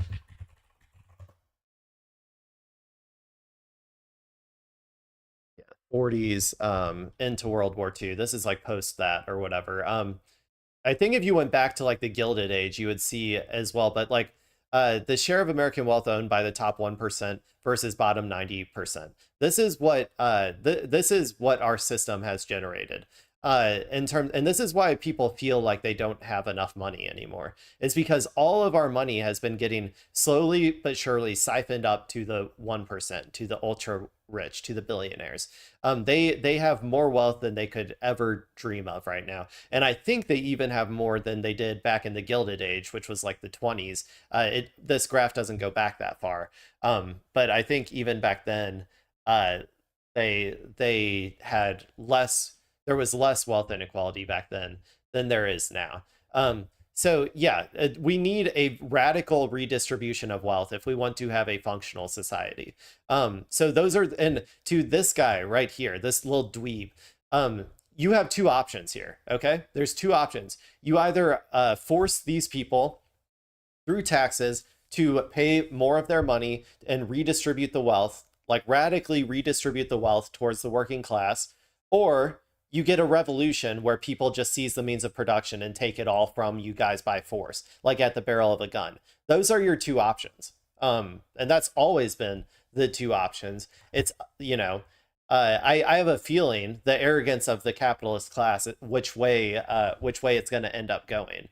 But we'll see. We'll see. The last time that there was a huge wealth inequality in the Gilded Age, we got FDR, where the socialists and the communists banded together to work with social democrats to, you know, twist business and capital owners' arms into allowing FDR to pass Social Security and Medicaid, and Medicare, because they were not going to allow FDR. The capitalist class was not going to allow FDR to create those two systems of wealth redistribution and, you know, a social welfare. They were not going to allow him to do that. But he went and told them, hey, if you don't do this, there's nothing we can do. There's just going to be revolution, and the people are going to seize all of this, all of your wealth for themselves, like with arms. Like, so that's what he went and told the business owners. And he said, if you don't pay this essentially anti-revolution tax, you're going to be pushed, you know, they're going to take it by force. So those are the two options you have, you dweeby little motherfucker. Okay. So pick whichever one you want. I don't really care which one which one it is. But those are the two options. So good luck. Good luck to you. Schemes there are. I'm against taxes universally. I want to lower Fuck all you. taxes for everyone at all times. Property taxes is... The reason I say fuck you is because he's just pro austerity. He wants lower and middle class people to pick up the slack of rich people not paying anything in taxes. Like I said, they pay 0% of their wealth in taxes. 0%.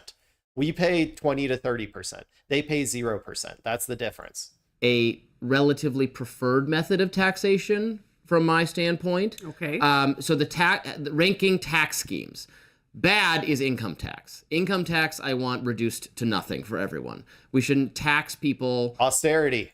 Trying to make... It's austerity. He just wants austerity. He wants you to pay for your soda. Like you want to go out and get a big gulp at Quick Trip that costs like $1.50.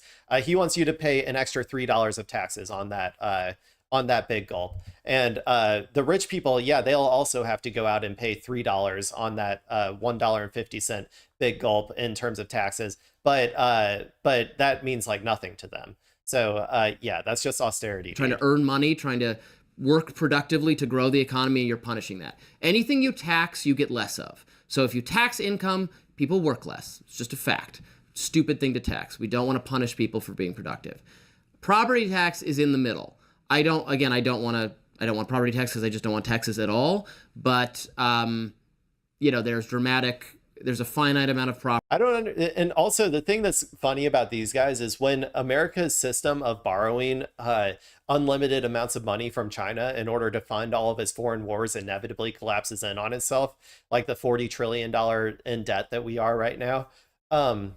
Like, how the fuck do you guys want to fund all of your wars abroad? Like, how do you want to fund your $1.5 trillion military budget? Like, what the fuck are you going to do if you can't borrow for that? There's nothing you could possibly do.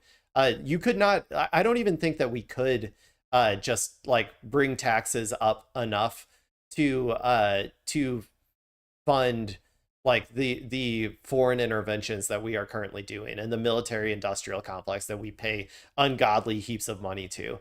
I just straight up don't think it's possible that we could like raise the taxes, like raise the funds for that internally, like with the current, with taxes without people getting really mad. Like you would have to do a wealth tax if you ever wanted to fund the military in that way. You would see really quick these people turn around or not turn around, but like turn on militarism abroad if they had to actually be taxed in order to fund these foreign wars. Property, much of it is already owned. The value of that goes up automatically as there's more competition. The government puts artificial caps on developing more housing that rewards people who already have it. So given that the government's doing that, again, I would solve this problem by removing basically all impediments to more development. Height caps, zoning laws, all of that. What would that do though? Under the current system, like, yes, okay, you can produce more houses. However, people are still just going to buy them up as assets. It doesn't change the fundamental problem.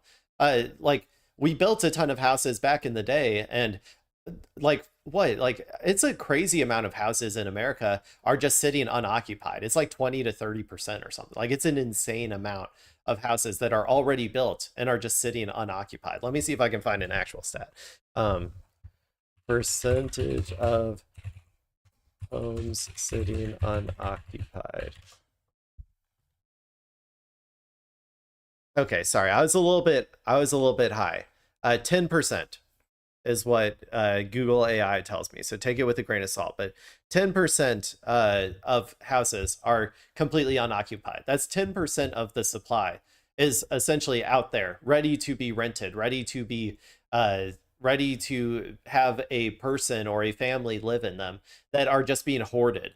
Do you really think if you build a shit ton more houses that it's not going to still maintain like that these giant corporations and special interest groups aren't going to just go in and buy them all and hoard them as well and keep them from going out to bring down the prices of the housing market? It's ridiculous. Nonsense that helps entrench these people in their mansions. But if we're not doing that, raising property tax a little bit actually doesn't bother me. And then the best preferred method of taxation from my standpoint is sales tax. It's Austerity, fair. exactly. He just wants you to pay a significant higher portion of your income to taxes, while the wealthy pay 0%, like even less than 0%. Honestly, if they did that, like it's, I don't know. These people are so annoying. I'm getting too annoyed. I gotta move on, people. I'm sorry. I'm getting too annoyed. This dweeby little loser and his pink fucking tie. Man, I just knew somebody who looked just like this in college, who was a young Republican, and they were so fucking annoying. I hope they never find this video, but they were so annoying. And yeah, I don't know. I just want to go give him a noogie. Go stick his head in the toilet bowl. Okay, let's go ahead and move on. Let me see if I got an article. I'm getting a little bit late into this. What do I got? What articles do I have? Everybody's favorite. Me reading at them as my voice inevitably gives out every single time. What about this one? Okay, let's do this one.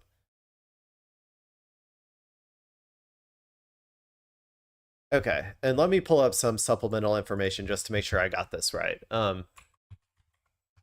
Leon's mental health breakdown. Yeah, okay. I just wanted to make sure that I had the right guy. Sorry about that. So I previously read this article, right? The acting ICE head was hospitalized twice over stress. He kept getting bitched at by who's the dude, the lizard dude? Stephen Miller. He kept getting yelled at in meetings and stuff by Stephen Miller for not rounding up enough like children, like brown children, to throw in concentration camps. And so it really stressed him the fuck out. And so he was hospitalized twice for it. He said everything was fine, by the way, in the article. They reached out to him for comment. He said, no, I'm fine. It was just, it was just a little blip. I'm fine. Turns out he wasn't fine. Okay, people. Apparently the acting ICE director is resigning. He's gone. We got another one. Well, we didn't really get another one. Stephen Miller, like forcing this guy to work overtime to catch as many brown children as possible off the streets and throw them in concentration camps, got him. But okay, let's go ahead and read this article. This is acting ICE director says he's resigning amid record-breaking shutdown. So maybe it's because of funding. I don't know. This is from April 17th, so today, by Ximena Bastillo. So let's go. This is him. This is Todd Leon's. That's, yeah. That face, it should tell you everything about how sad he is. President Trump's top immigration and customs enforcement official, Todd Leon, said he would resign on Thursday as acting director, adding to the list of leadership shakeups at the Department of Homeland Security. His exit, which will be effective May 31st, comes amid continued scrutiny of his agency's aggressive immigration tactics and a record-long funding lapse from Congress that resulted in a lack of pay for ICE attorneys, investigators, and administrative staff. It was not immediately clear why he was leaving. Okay, so he's not explicitly saying that was the reasoning. But yeah, we need more like record funding lapses. We need to keep those funding lapses going. We don't need the modern day Gestapo getting funded. Despite what the Democrats say, they think that the Democrats think that they've never met a Nazi that they didn't think that they could reform, or a Nazi group that they didn't think that they could reform. I'm telling you, Nazis cannot be reformed. They must be dismantled systematically through legislation and pressure. That is my personal opinion. Under his tenure, the agency took the lead in Trump's mass deportation agenda, rapidly scaling up sweeping arrests across the country. Leon's faced intense pressure to carry out the administration's deportation goals, which included 3,000 arrests a day. ICE has not met that number. Yeah, and also creating a number of people that you're trying to throw into concentration camps per day is terrifying. Like that's not how immigration, even if you are a immigration freak who thinks that we should be deporting every illegal immigrant or whatever in the country, you shouldn't be doing that based on a quota, because I would assume you wouldn't want them to do that based on a quota, because what that inevitably leads to is just like profiling, like trying to trying to even force American citizens into concentration camps as well. So let's see.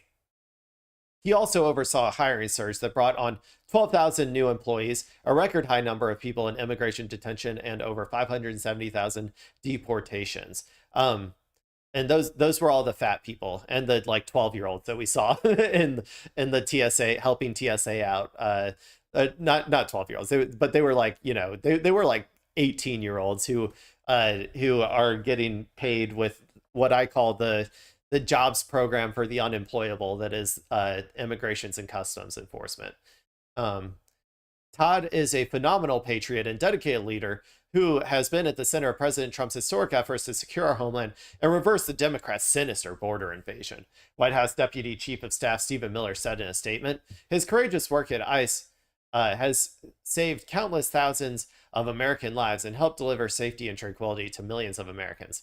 I don't think a lot of people are feeling very safe with ICE, like mass thugs just grabbing random Americans and throwing them into vans and like beating the shit out of them. I don't personally feel that safe with that.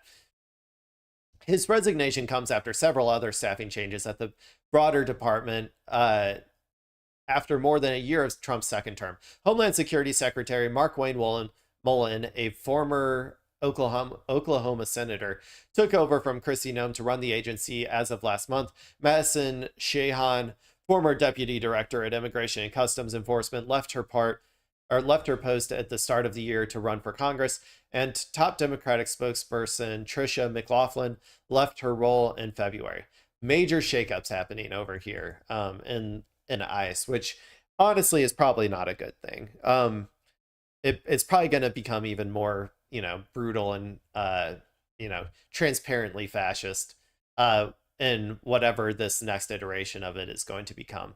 But we can at least celebrate bad people getting their comeuppance, at least temporarily. And it's not even like they're getting their comeuppance, like they're not facing justice, they're just being forced out due to pressure on the administration. But Leon's resigned after testifying on Capitol Hill earlier on Thursday. His and other senior leaders at DHS testified on their agency's fiscal year 2027 budget request, even as the agencies are still not funded for fiscal year 2026. Yeah, let's just not fund it forever. Why not? Just do it. Just no more funding forever.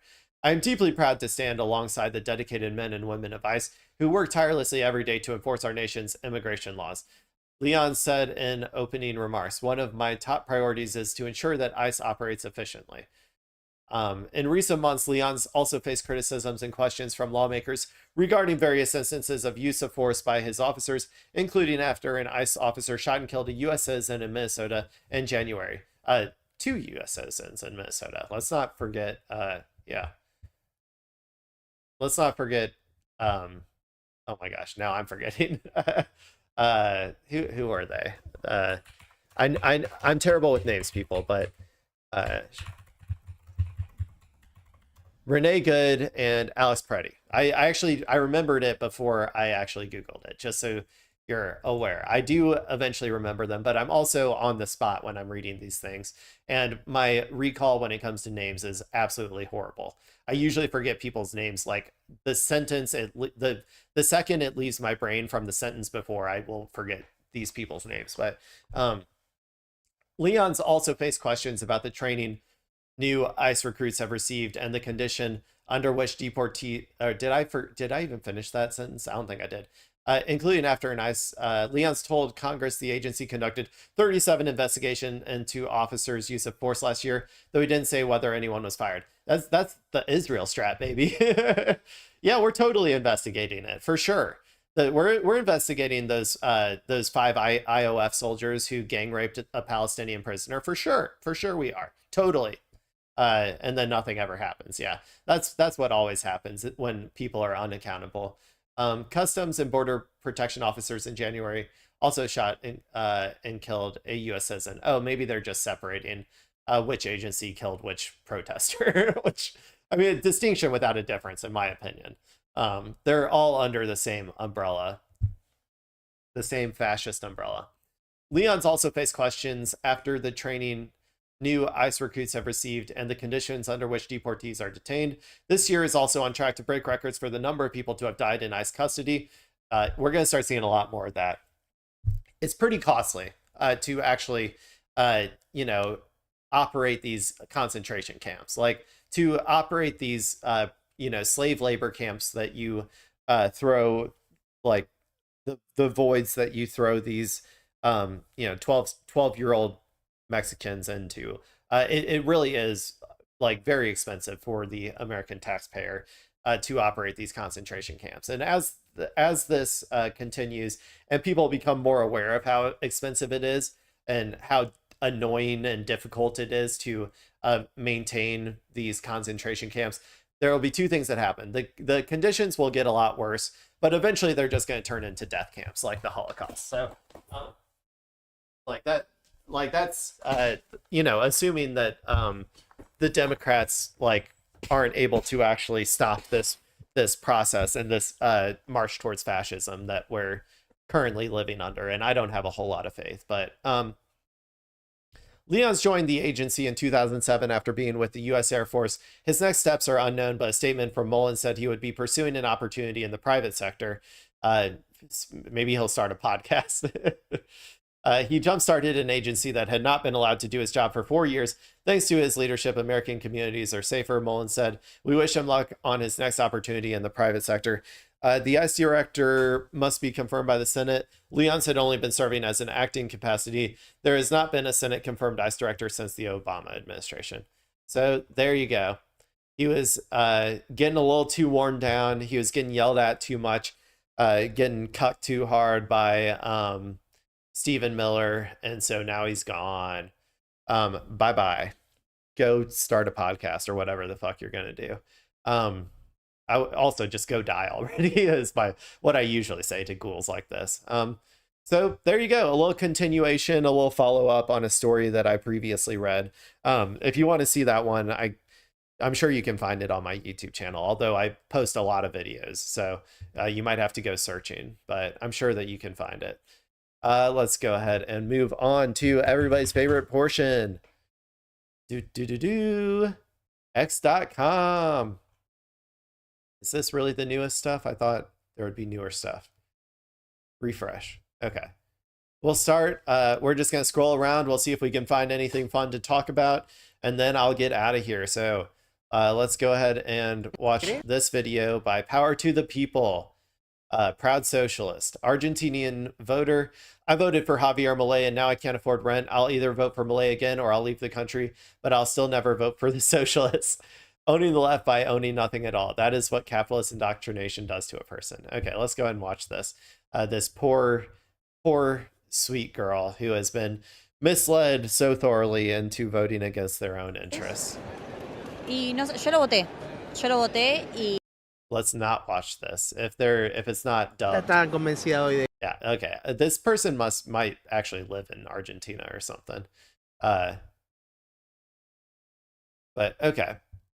Let's continue.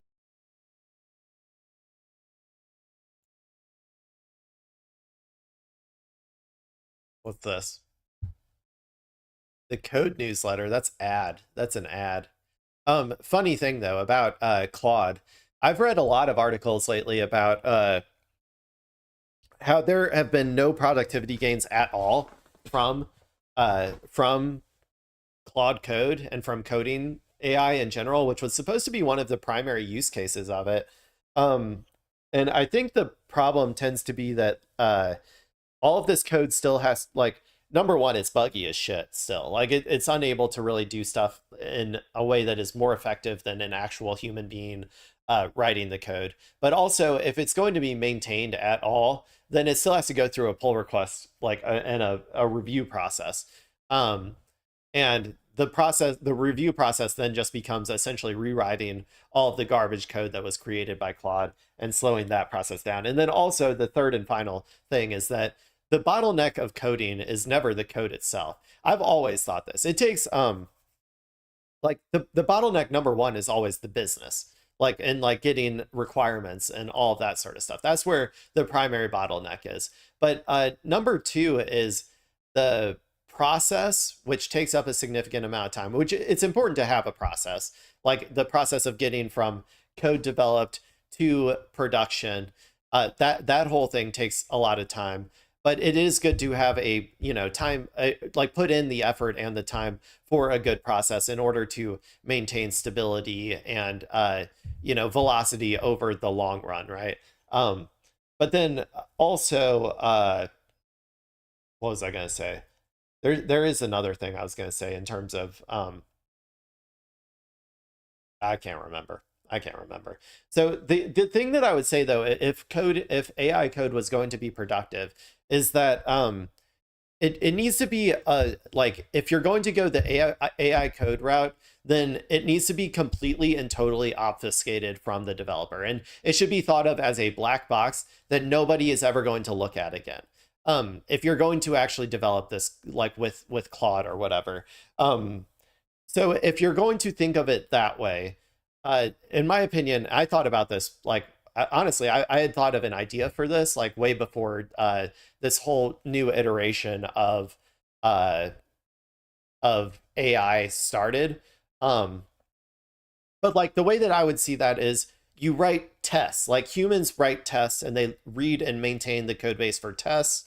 And then you just have Claude generate code that passes those tests. And then anytime you find a bug, you write a new test for that bug, and then like have Claude or whatever AI thing do whatever it needs to do, create, the shittiest code that you could possibly imagine, throw it into the black box, but the test is passing. And as long as all of the tests are passing, then your code is good. Like that I think would be a much more productive way of using AI code. And I'm surprised that nobody has come up with, or maybe they have, and I just don't pay that much attention to it, but have come up with an actual system like that or even a whole coding environment like that. But I definitely think that you have to treat all of the code that AI generates as just like almost like machine code, like unreadable, unusable.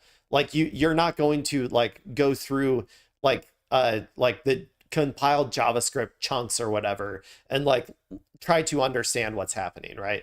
I would treat AI code in a similar fashion. It's just like garbage that you should never look at. But if you can create readable maintainability through tests, then maybe it's cool. I don't know.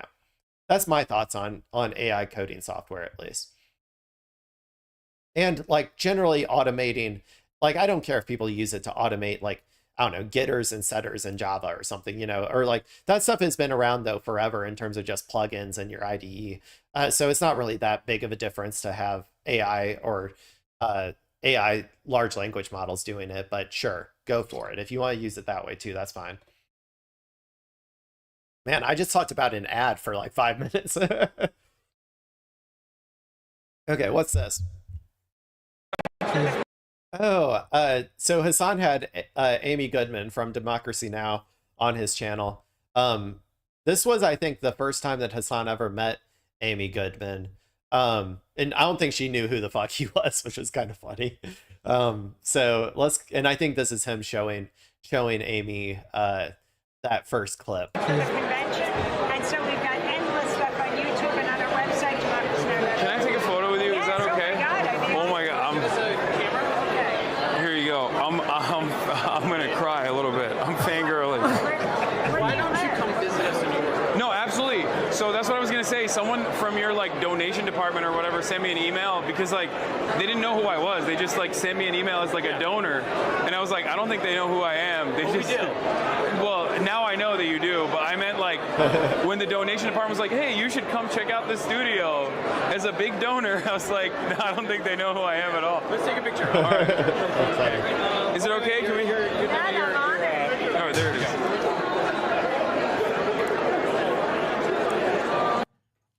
Yeah.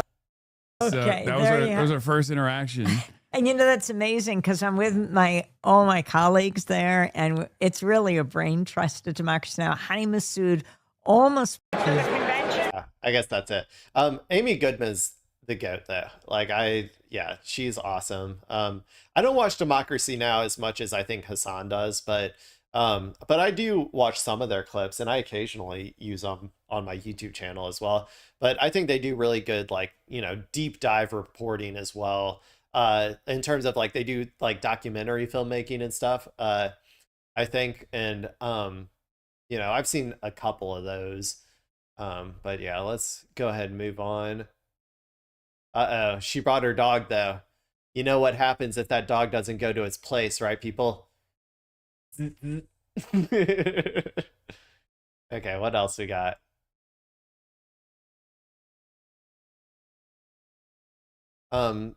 This is kind of related. Steal This Story, I think, is this is Michael Moore posting, but Steal This Story, I think, is their current like their current outlet or something that they're using, or like their current effort that they're doing to try to get people to but the meaning of it is like, oh, please, everybody, like, we're going to report on this, but we want you to take this story and report on it yourself, or in my case, commentate on it myself. So we can watch this quick thing. Amy from Democracy Now!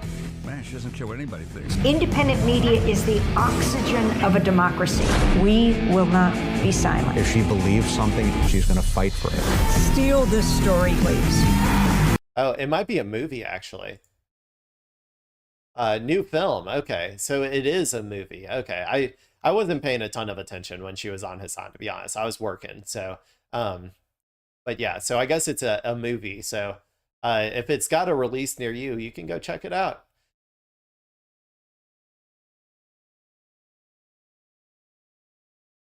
What's this? Who's Kadia? I regret that I said that gross stuff about Hassan on the pod, especially as it was in the context of not wanting to add to the amount of thirsting I imagine he receives online. Talking about... Okay. And I did it at his birthday dinner. I'm ashamed. I assume that this is the gays and the drag community, I think, has been really on one lately about thirsting over Hassan. So, hey, if you want to, you can thirst after whoever you want to thirst. That's fine with me.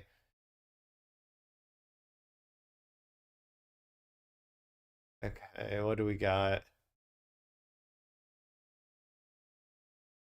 Oh, ADL post, a new ADL post about Hassan. He says, another highlight reel just dropped. Shout out to the Apartheid Defense League for their tireless work of trying to get me blacklisted from every major news outlet, not realizing that the bookers at these places find these hit pieces to be totally ridiculous. And ADL said, Hassan Piker has a massive platform with over 11.3 million followers, and he's used it to normalize and amplify extremist rhetoric. The prominent Twitch streamer has explicitly expressed support for U.S.-designated terrorist organizations, including Hamas-based, Hezbollah-based, who else? The Houthis-based, and the PFLP. I don't really know much about the PFLP, so I will withhold my based. But if the ADL hates them, I assume they're also based. Piker recently said, I would vote for Hamas over Israel every single time, so would I. And he's called Hezbollah's flag his favorite. It's pretty cool. It has like, I think it's the person holding a gun, like an AK-47 or something, which is like one of the, old school symbols of resistance. I like that shit. I always say that I like the iconography of resistance movements. I think it's really cool. On multiple occasions, he's used the dehumanizing term inbred, so have I, especially about that last settler story that I talked about, and psychopath to refer to Israeli and Orthodox Jews. What? You're pissed off at him calling somebody a psychopath? Like, what words are we allowed to use then? Like, do we, please, ADL, can you please give me the ADL approved list of insults that you are allowed to give towards Israelis? I don't know what I'm allowed to use if I'm not allowed to use psychopath or inbred. I need your list. What's the list of allowed words? My censorship, the ADL censorship organization, please tell me. He's also used rhetoric that trivialized the Holocaust, including by insulting the Anne Frank, that Anne Frank would have supported the Houthis. I don't know about that. Maybe. I don't know. That one might be, well, maybe. Who knows? And equating Israel with Nazi Germany. Well, that's just true. That's just a true comparison. I do that all the time as well. Jews are not alone on the receiving end of Piker's vile rhetoric. On his, they're like, we know you guys don't give a shit about Israel anymore, people. Like, we know that you don't give a shit about Israel anymore. So here's some other stuff that maybe you'll care more about because we have completely and totally devalued the term anti-Semitism. On his live streams, Piker has made misogynistic jokes about date rape and responded to black critics with vulgar sexual insults. You can go watch the clips yourself and see what you think about that stuff. I'm not one of these people who cancels comedians because they, make a like misogynistic joke, which, is debatable if he actually even made that about date rape. Yeah, I think that was the thing about the college campuses where he was making a joke about like, I think the general gist of it was if you're going to date rape somebody, at least it's like a rich trust fund person or whatever, like, so he was making a joke like that. And I'm not of the opinion that we should be canceling people for making jokes, but and black critics, black Twitter sometimes has problems with Hassan. Some of them are justified and some of them aren't. But yeah, I don't know. Sure. Apartheid Defense League. Piker amplifies this pattern of hate to millions of followers. His growing involvement in electoral politics and mainstream media spreads these toxic media, messages far beyond fringe spaces. And so do you. So do you, ADL, whenever you post, like these highlight reels of like the best, the best shit that Hassan has ever said or whatever. So let's see what's going on in this. That was a big old lead up to what will probably be a disappointing, disappointingly mundane video of opinions that like 90% of America holds at this point. So let's see. I don't know who Hassan Piker is, and at this point I'm too afraid to ask. Okay, first of all, I feel so bad for Hassan. I don't know here. who Hassan Piker is. This picture is one of the most embarrassing things he's ever done. And I feel a little bit bad. This is just too e-boy coded, or like goth, like fake goth, like Twitter or TikTok goth. This is too like TikTok goth coded. And it is a little bit embarrassing, I think, in hindsight, but he was a lot younger back then. We can give him a pass on this one. So, okay, ADL, you got one thing that I would like that Hassan should probably distance himself from, which is this photo. And at this point, I'm too afraid to ask. Let's just let him do the talking. You support terrorism, ? America deserved 9/11, dude. Therefore, I would vote for Hamas over Israel every single time. Hezbollah is a paramilitary organization. I don't have an issue with them. We think it is. It's a resistance organization. If you don't like resistance organizations, then you shouldn't be killing and orphaning like tens of thousands of children, hundreds of thousands of children. If you don't want them to join resistance organizations, then stop doing that shit. And I've talked about this a lot, so people are probably tired of me saying it, but terrorism is just a designation of your violence bad, our violence good. It is no different than the term savage back in the day, okay? When you hear someone say they're a terrorist or they engage in terrorism, they're just saying they are savages and their violence is ugly and primitive and bad, whereas our violence is sophisticated and AI powered and good. That's essentially what the difference is. Allah is doing what Goofy would do. My favorite flag, Hezbollah. Look it up. It is pretty badass. It's a badass flag. Like, let me pull that up again. Is doing what Goofy would do. My favorite flag, Hezbollah. Yeah, I love this iconography, man. And other people do too, man. If you watch the Superman movie or whatever, the recent Superman movie, there's a scene in it where they're holding up their guns like that. Like, it's a sign of resistance. People understand this. If you're not, a brain-broken Zionist. Look it up. You are anti-Semitism. The past 30 days, Operation Epstein's Fury has been continuing. A nation. That's what everyone likes. That's just like what is called in the Twitterverse. I don't even consider Operation Epstein's Fury to be like a right-wing, left-wing thing. I think everybody just kind of memes on it in that way. Entirely comprised of messianic, inbred, ultra-Orthodox psychopaths. Why you not love Israel? To specifically understand exactly how Nazi Germany got to that position, that's where Israel is. You shouldn't even... Yeah, it is. It is. They think that, like, I don't understand what they think when they show people this. Most people agree with that assessment that Israel is behaving like the Nazis did. So I don't understand what they think they're getting out of posting that. Why you not love Israel? To specifically understand exactly how Nazi Germany got to that position, that's where Israel is. You shouldn't even let someone be the local dog catcher as if they've ever exhibited any sort of positive feelings about the state of Israel.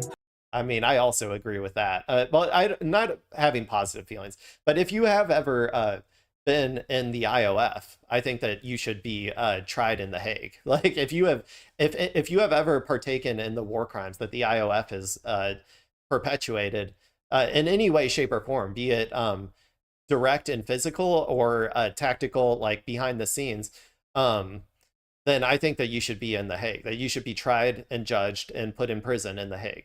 So, you know, that includes a lot of people. The IOF is like, it's mandatory service over there in Israel, but a lot of them, like, if you're not, if you actually partook in, you know, the apartheid system and the slavery system that you have set up for Palestinians, then yeah, you should be, you know, you should have to face some sort of justice for that. And you sure as hell shouldn't be allowed to attain any sort of power in America. That's ridiculous.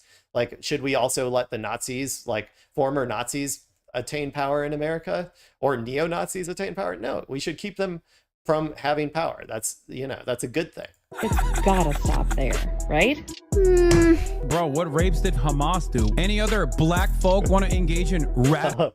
This is one that actually did upset Black Twitter, is when he put a hard B on the black.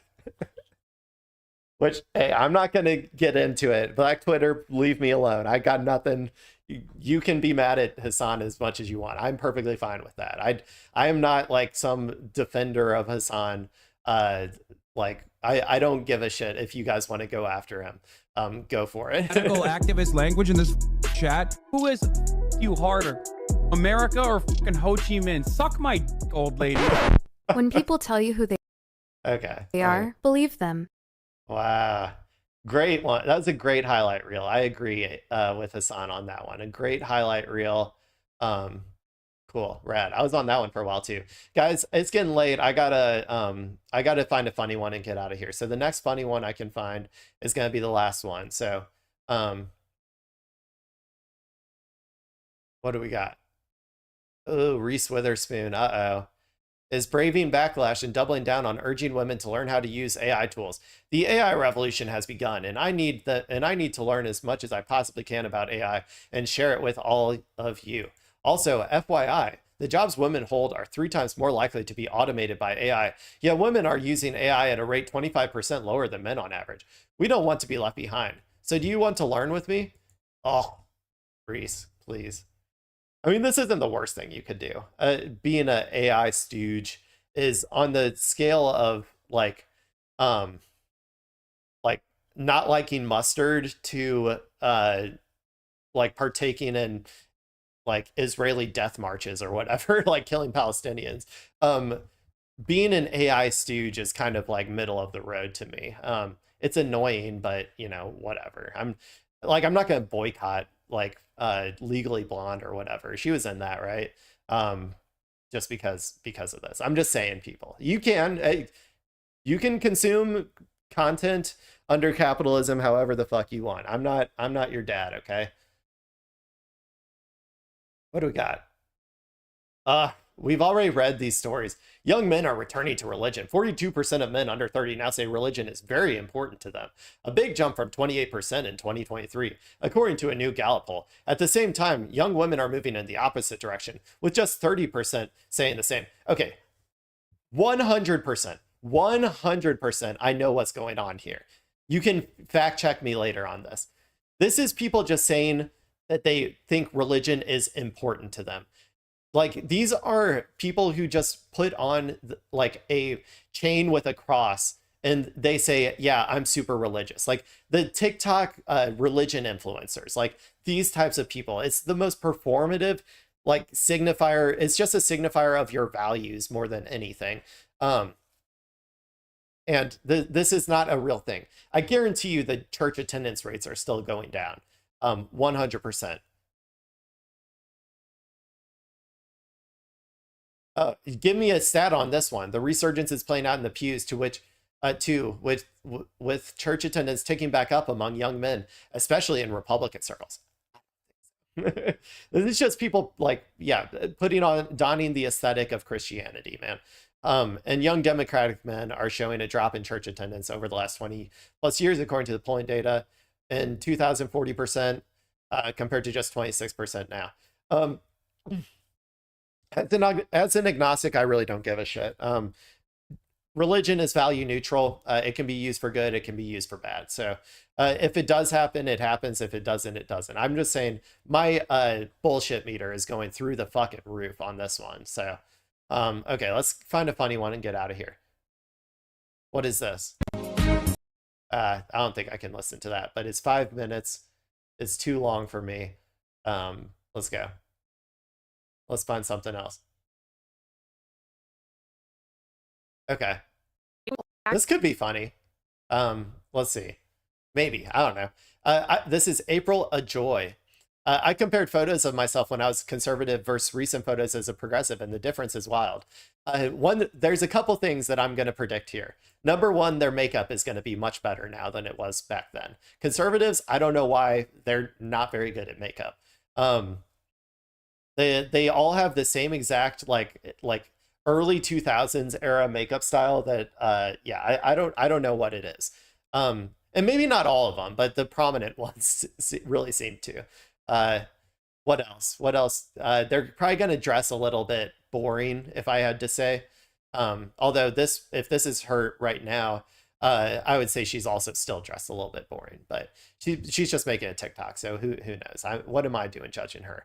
I'm just a man criticizing a woman like a misogynist. Let's watch it. Actually found an old photo of my spouse and I from CPAC in 2014. And so I made this they were hardcore post about it. And I followed it up with this photo of my spouse and I at a No Kings protest because we were very conservative and now we are very progressive. And I saw this one comment that said, "So you're both the same height now? Weird," which made me curious. So I went back and looked, and this looks right. My spouse and I are practically the same height as we've always been. So then I realized how weird it is that I look this much shorter in this picture than my spouse. And I had this epiphany when in general, I am seeing a pretty marked difference in like appearance between these. It might just be the lighting or whatever, but she looks a lot paler now, so maybe that's a thing. When you become progressive, you become paler. I mean, I'm pretty pale, so I'm proof, I guess, of that. But it might just be the lighting. She looks a lot older in this one as well, like in this picture back when she was a conservative. In this one, she looks a lot younger, so I don't know what that's about either. Maybe it's just the way that she's doing her makeup, like I said earlier. I don't really know. But anyway, let's keep watching about how she apparently grew in height or whatever. And this looks right. My spouse and I are practically the same height as we've always been. So then I realized how weird it is that I look this much shorter in this picture than my spouse. And I had this epiphany when I was conservative. I think I was subconsciously trying to make myself seem smaller than my spouse, because women were supposed to be submissive and supposed to be led by men. Like, I know in hindsight that I was metaphorically making myself smaller in those spaces, but here I am literally making myself smaller. So then I thought, well, maybe it's just this picture. But I found a bunch of other photos from back then where I'm like clearly leaning down to look shorter. And I'm sure some of it is a posture thing, but I can't find any recent photos. Sorry, real quick, I want to go back to this one. She looks a lot better in this photo. So so I guess it wasn't what I thought it was going to be. I thought it was going to be about her transformation in terms of like her like appearance as opposed to her height. But okay, if anybody's curious out there though, if you want to get taller, just become progressive. Apparently it'll give you like 2 or 3 inches. So God knows some of us need that, right, boys? I'm talking about like physical height, people. Come on, get your head out of the gutter. What are you doing? Okay, what else we got? I need something funny. I want to get out of here. I'm tired of being live. I'm tired of being live and alive. I want to be not live and dead. Just kidding. What am I even saying? Was this recent? Ben from Ben and Jerry's, I think, did a sit-in protest at Lockheed Martin. That's rad. Okay, give me something funny. Come on, people.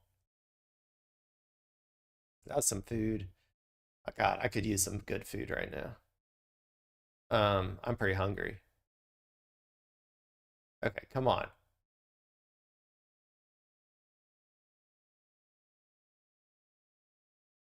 Hates America. Okay, what's this?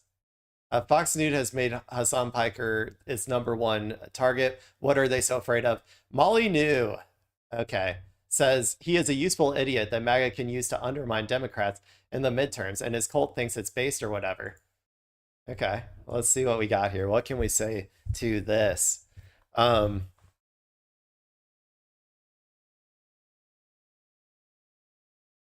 Yeah, I mean, let's see. I'm trying to think.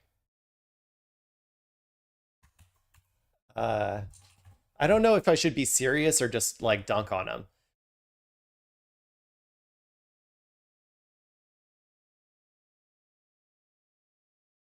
Let's see. He is a useful idiot that MAGA can use to undermine. Please. Please. Please keep platforming Hassan.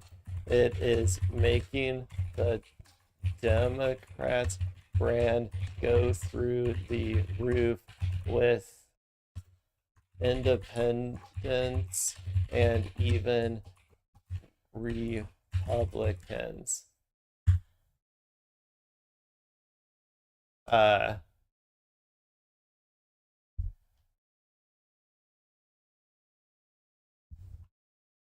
There we go. Is making Democrats' brand go. Actually, I shouldn't say go through the roof. It has been bringing the Democrats' brand. I don't know.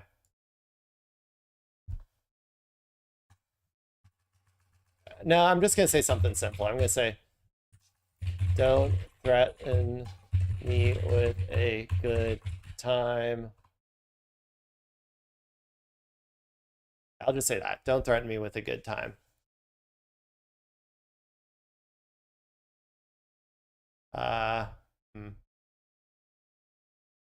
No, that's not good either. The more prominent you make Hassan, the better, the more Hassan and the candidates he backs, the better, or the more you help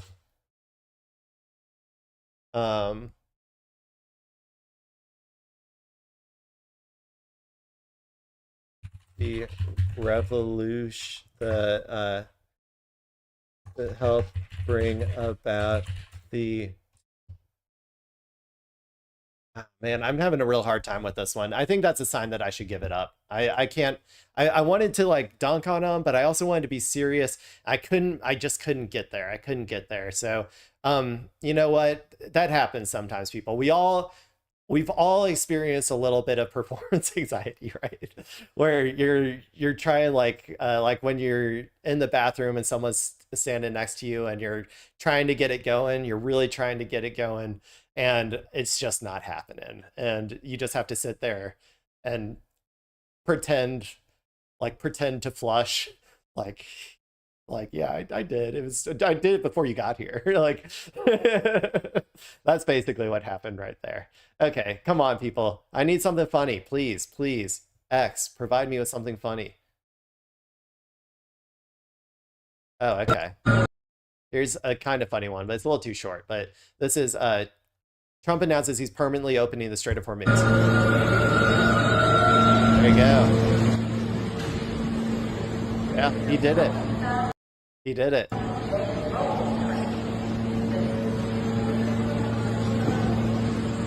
Nice. I like it. It's not funny enough, though. I'm sorry. Okay, come on. Danzu. The more wars you start, the more peace agreements you can sign. That's true. They should give him another FIFA Peace Prize. They should just give him like one FIFA Peace Prize per month. Just no matter what. Just as a baseline, because he's signing so many peace agreements. Okay. What do we got?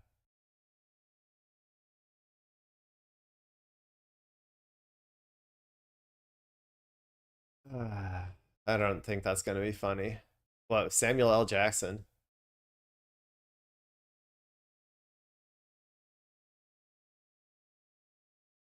Okay, come on.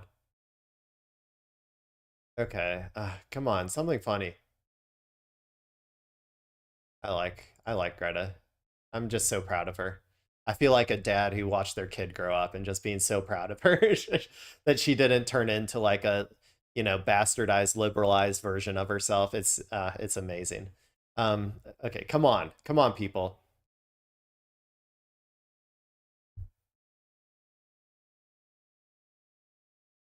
That doesn't seem like it's gonna be funny. Sorry, I don't know. I gotta get something funny.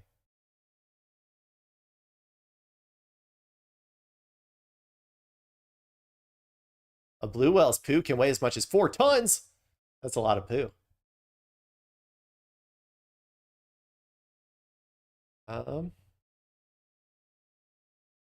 Maybe this one will be funny. Maybe this one will be funny. Okay, I'm just gonna hope that this one is funny. Wait, what's this one? Nachi punches. That's just one Nazi getting punched. Okay, let's go with this one. This one may or may not be funny. Nah, I just have a feeling it's not gonna be. Sorry. I gotta figure this out. I gotta find one that's actually funny.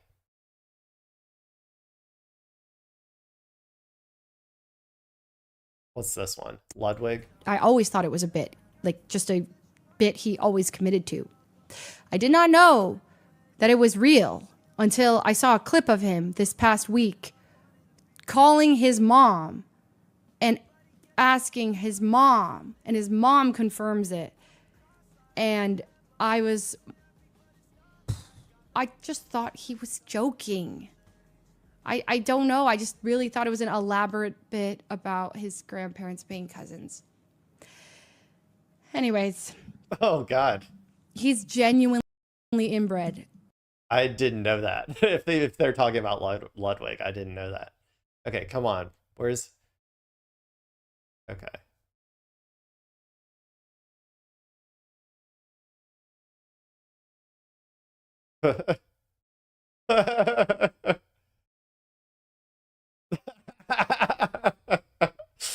Okay, I'm just going to end it with this post because this was a lot funnier than I was expecting.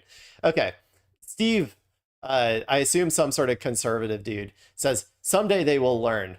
That's not what a man wants. After 18 years with loving parents, look at this young woman, perfectly naked skin, no piercings or anything. And then after 2 years with college professors, becomes like an Instagram baddie, apparently.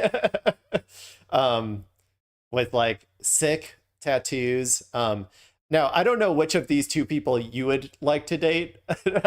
I think that I have a feeling I know which one Steve would like to date. The one who just turned 18, probably, if I had to guess. But damn, I don't care, says, conservatives hate tattoos on women because you have to be 18 to get them.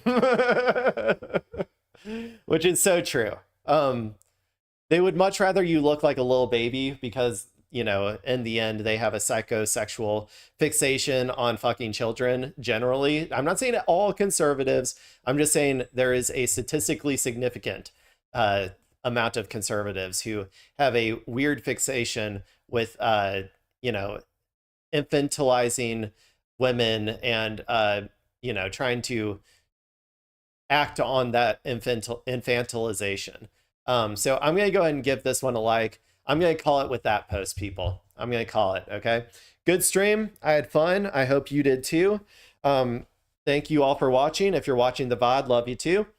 And I'll see you next time. This has been Technically Clay, and the stream is technically over. Bye-bye.